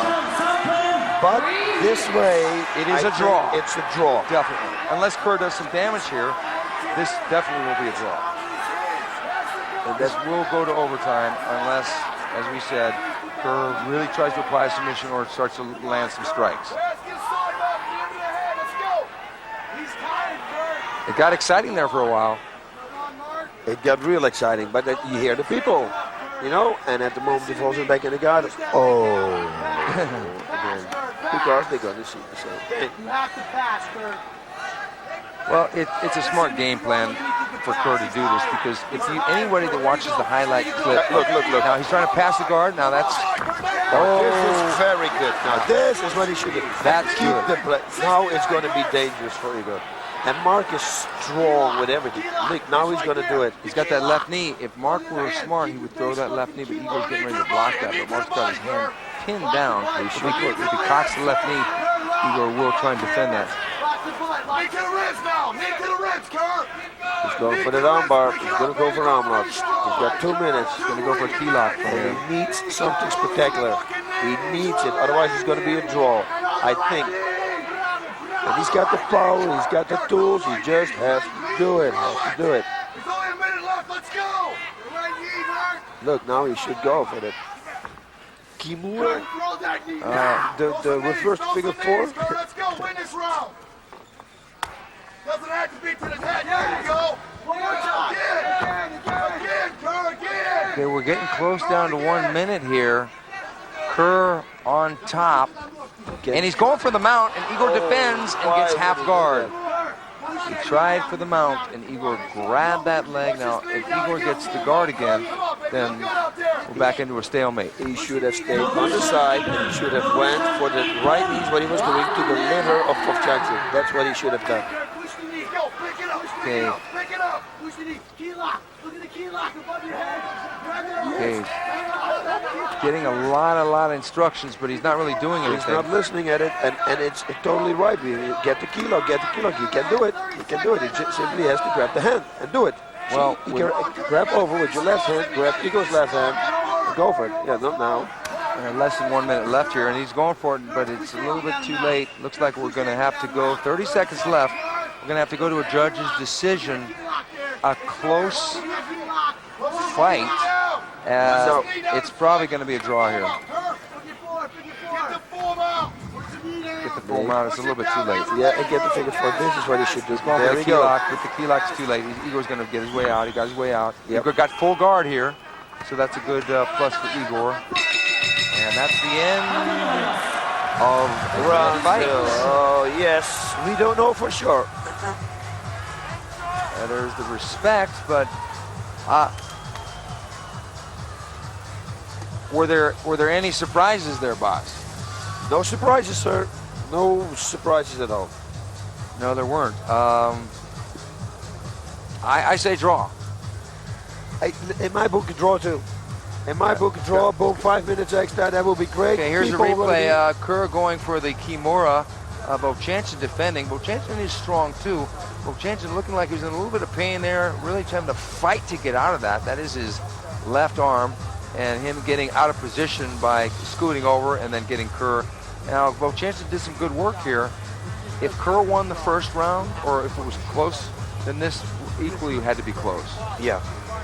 I can't really give the fight to Vovchanchyn because he necessarily didn't do enough to win that second round decisively in order to win the whole fight. Yep. So I'm with you, man. I'm with you. It's got to be a draw. But you never know. You never know. And here we go for the decision. 2 hands up.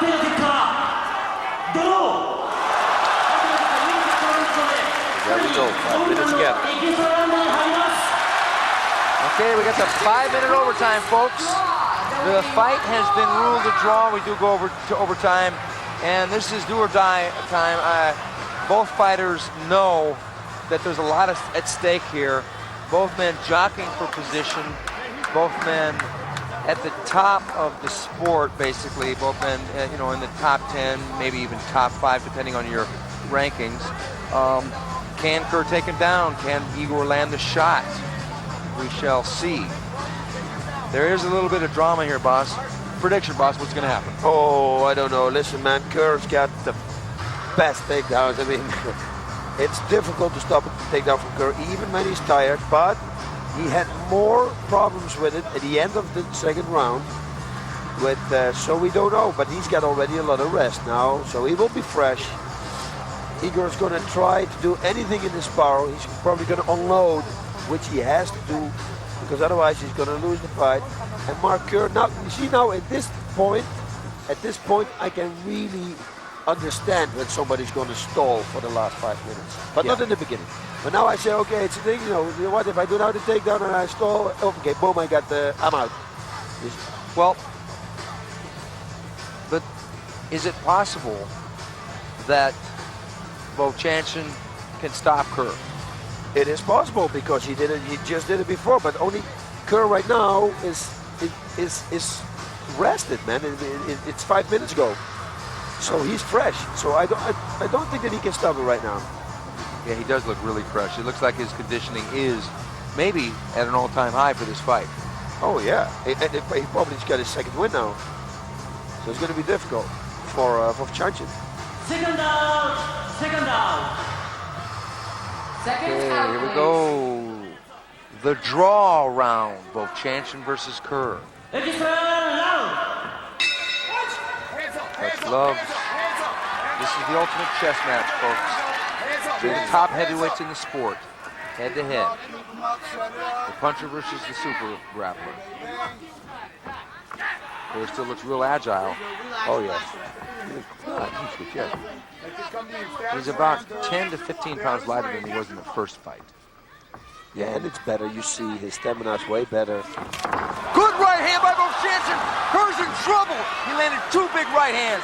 Vovchanchyn on top. Oh, Kerr has to try to escape here now because this is not a good situation. Kerr got rocked. Vovchanchyn caught him. Kerr tried to exchange with him. He's bleeding. I think Kerr is bleeding. It looks like he's bleeding.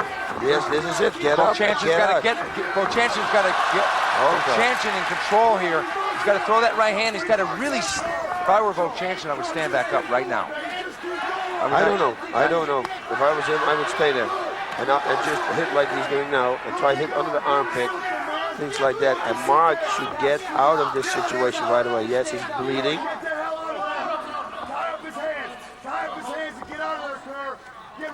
He was holding the glove. He's not allowed to hold the glove. Okay, Vovchanchyn chopping away with that right hand. Mark cannot eat a lot of those because those hurt. Even Mark Coleman said that Vovchanchyn hurt him a couple times when they fought with short punches. I think it's a mistake for Igor to have this position. I think Igor should stand up. Oh, good right hand. Maybe I'm wrong. Good uppercut there. Kerr is not looking good here. There's that left hand. Kerr trying to stand up. Igor holding him down. He has to get up. He has to get up and get out of the situation. Being warned for grabbing the glove again. Igor chopping away with that right hand. 3 minutes left, folks. 3 minutes left. Vovchanchyn throwing the right hand. Kerr's got the leg. Vovchanchyn on his back. But this is the best crowd. See, now this is action. And now this is good with Kerr. He came out of a bad situation, reversed position. Now this is fighting. And now he has to use that, what he just did. He reversed him. Let's use that reverse. Otherwise, you might as well stay in that same position. I think Vovchanchyn should hustle right here. Beat Kerr's ears a little bit with some punches, heels and hips, slide his way back and get back up. I think he should really hustle right here, because if he lets Kerr recover from the punches he just landed, it'll be harder for him to get back up from this position. I don't know what the time thing is to put a fight up, but otherwise I would grab around Kerr now if I was Igor and just hold him tight and don't let him go till the ref puts you up. But I don't know if they're going to do it within 3 minutes, because I think he's got like 3 minutes or 2.5 minutes left. It's 3 minutes left, yeah. I think that Igor should get busy here. I think he should just start wailing away. Just let it all go. Because Kerr, is still showing signs from that right hand and some of his other punches while Igor was on top of him. Kerr was always a little questionable. He said, if I can take a hard punch, but he just proved that he can take a punch, because that was a hard punch. That was a hard punch. He took a hard punch in that first fight, though. Igor threw a right hand that caught him on the temple that probably a lot of people were really surprised didn't knock him out. But Mark took the punch, got Igor down, and then Igor scooted back out and got back up.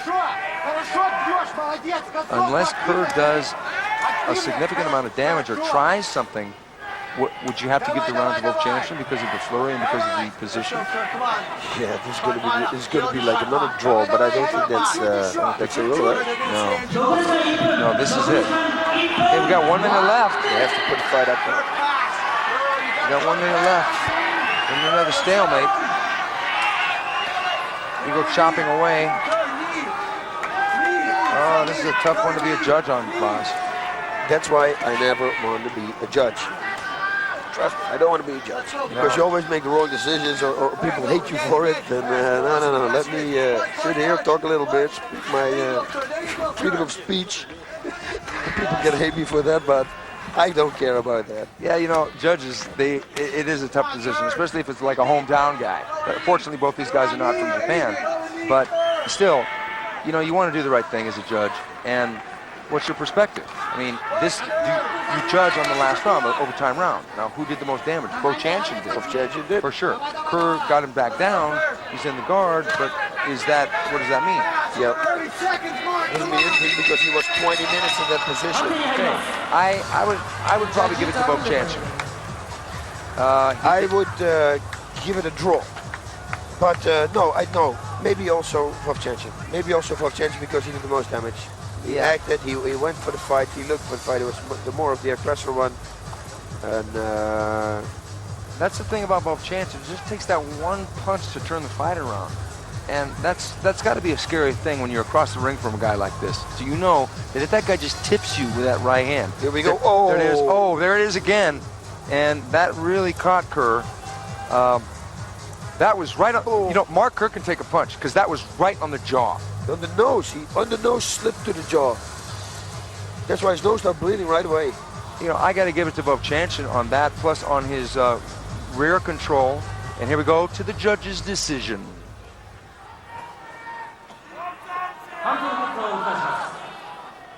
Judge Igor Vovchanchyn. The judges have ruled the winner. Judge Watanabe, Igor Vovchanchyn. Judge Gracie, Igor Vovchanchyn. Igor Vovchanchyn. Okay. Igor Vovchanchyn. And he deserved it, and it was good. It was an overtime decision for Igor Vovchanchyn. He did the damage. It was a close round, but you have to go on damage done. That was a tough fight. It was for him a tough fight because it's pretty much impossible to escape a guy like Mark Kerr underneath him. So.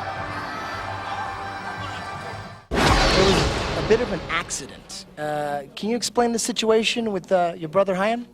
Yeah, he was coming out of the interview room, and our staff was just playing with him a little bit and pull his arm, and he happened to have a rupture of the bicep.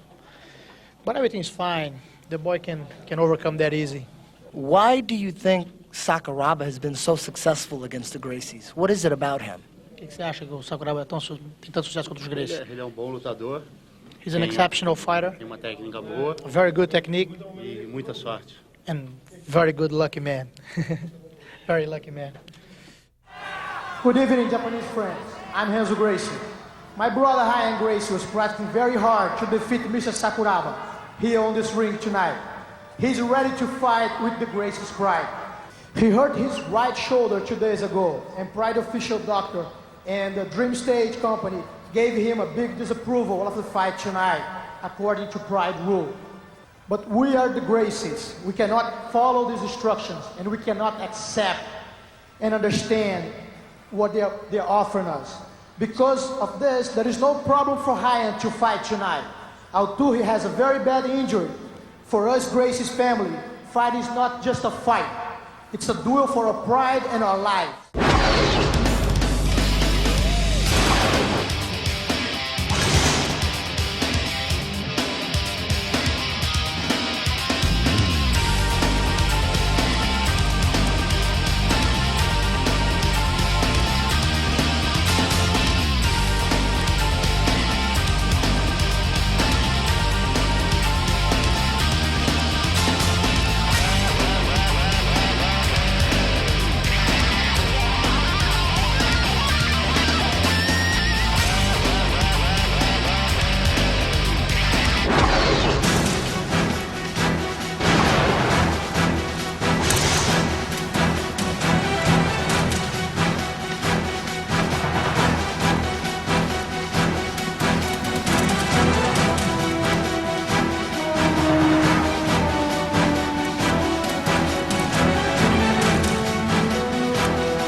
Santa Claus outfit.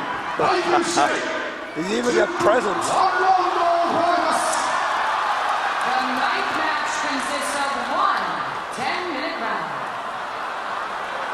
174cm、81.4 kg、Ryan Gracie! Okay, here's the bad boy of the Gracie family, Ryan Gracie. One intense individual, this guy. Oh, yes, he is. Look at, he wants to go. He wants to go. He's ready. 84.9 kg、Sakuraba Kazushi! There he is, Kazushi Sakuraba.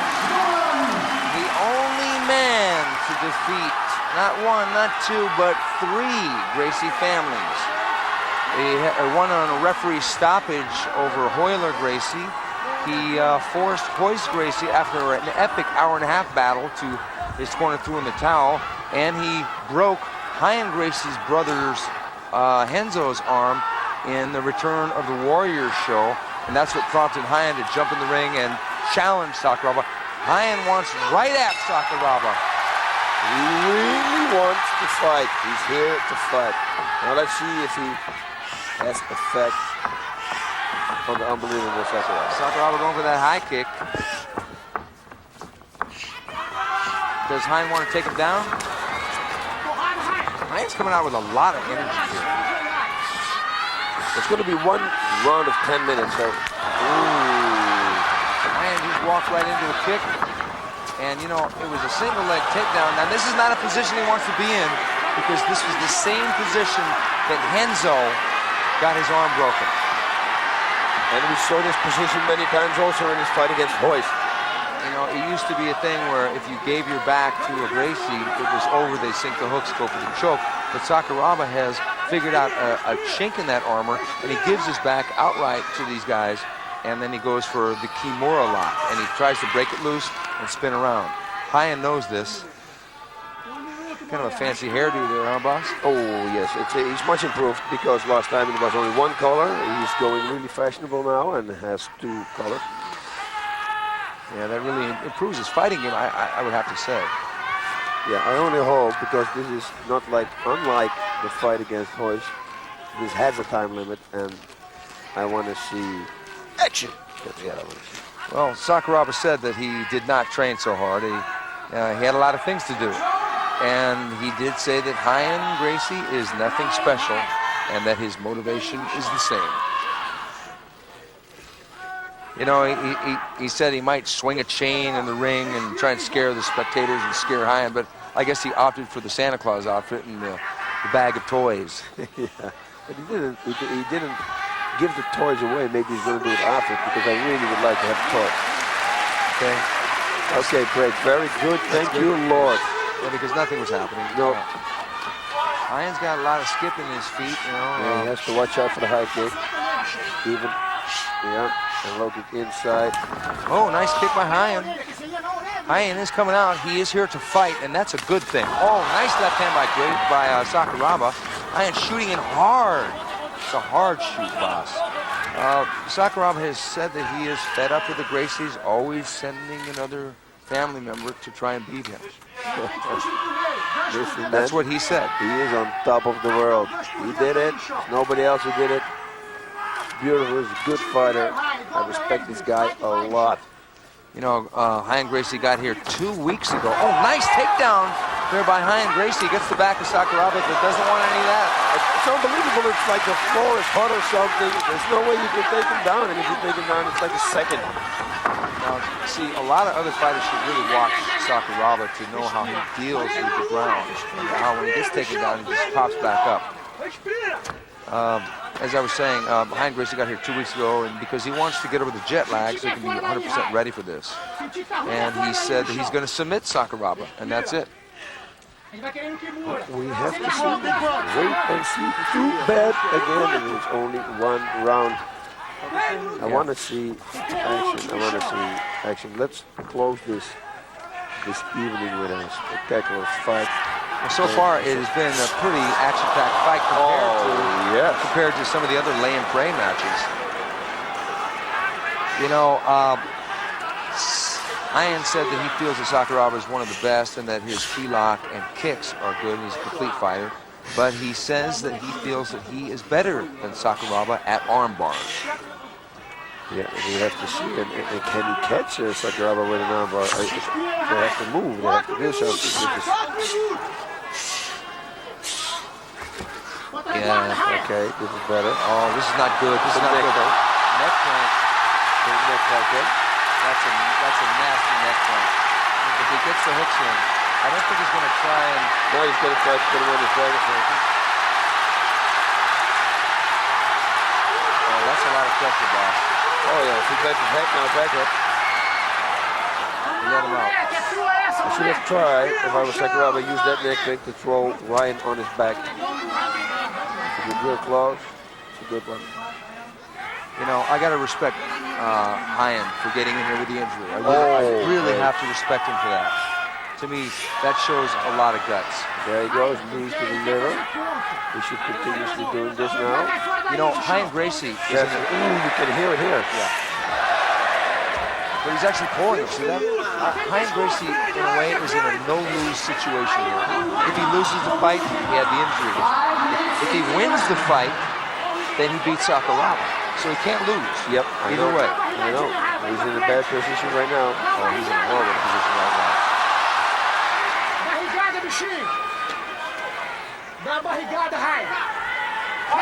He should turn, spin to the right. That's the only way now to get out of there. Spin, explosive to the right. He's going to try to put a wrist lock on, maybe. Sakuraba. Because that would be great. He can do a reflex from here. So yes, he's got. Oh, okay. It looks like it is. Sakuraba told me 3 days ago, and I'll quote him, "I am not ready for the fight." Yeah, but you know what? Yes, he is. He's always. He always. And he said he has a surprise for Hine. So we don't know, because we know Sakuraba does have a whole lot of surprises. This match is a special match because of the injury, scheduled for only one 10-minute round. And so far we've got 4 minutes left in the fight. I would stand up.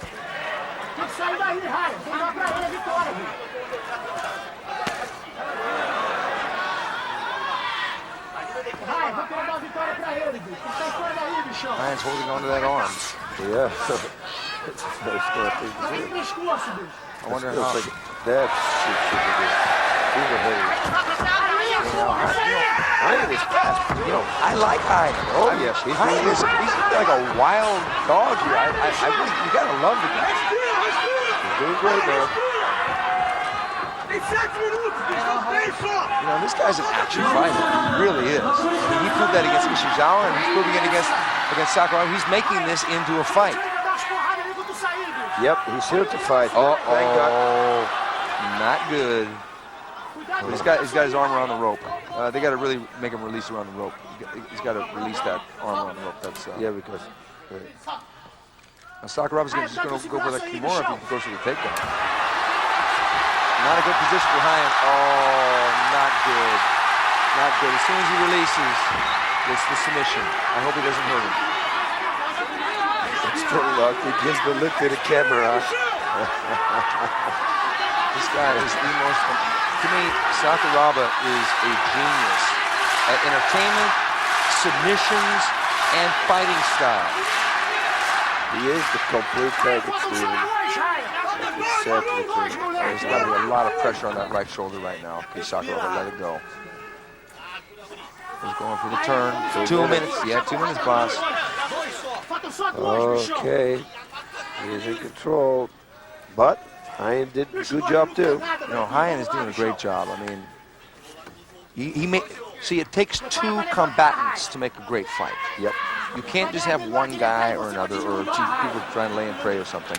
Hine has, in a way, made this fight. Because Sakuraba, we know, is great. Yep. Hine was an X-Factor. We don't know much about him. He came right after Sakuraba.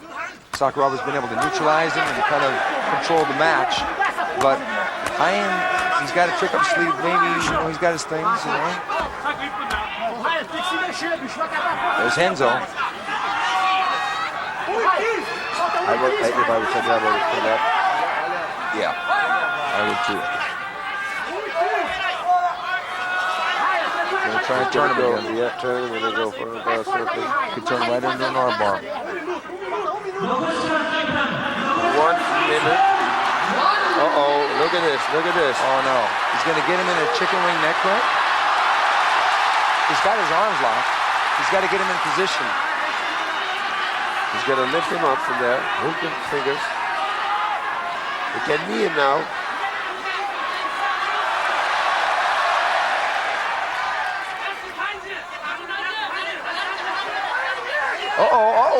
Look at Hine Gracie going for the heel hook.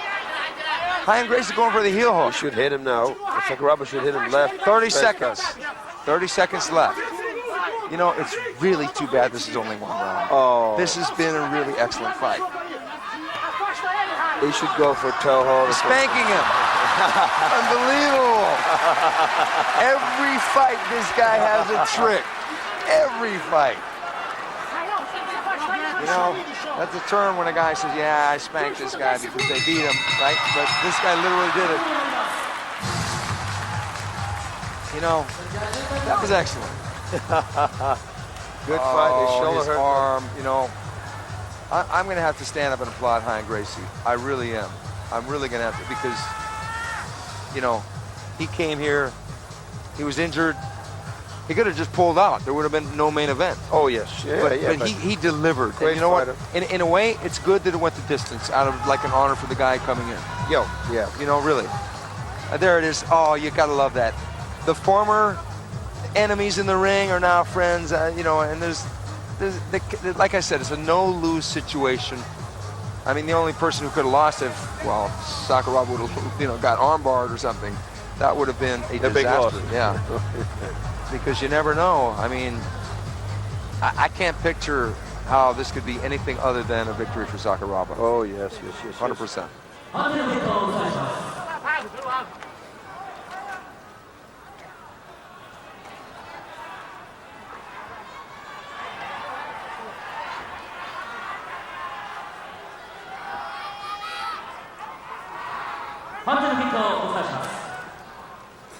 Judge Watanabe, Sakuraba. Judge Bato, Sakuraba. Judge Sakuraba.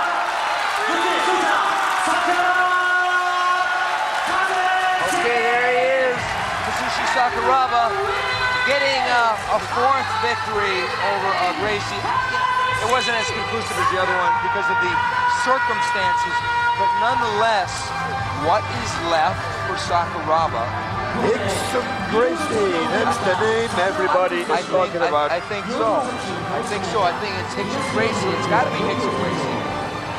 Either that or it's like the Gracie dynasty has fallen in ruins to the feet of Kazushi Sakuraba.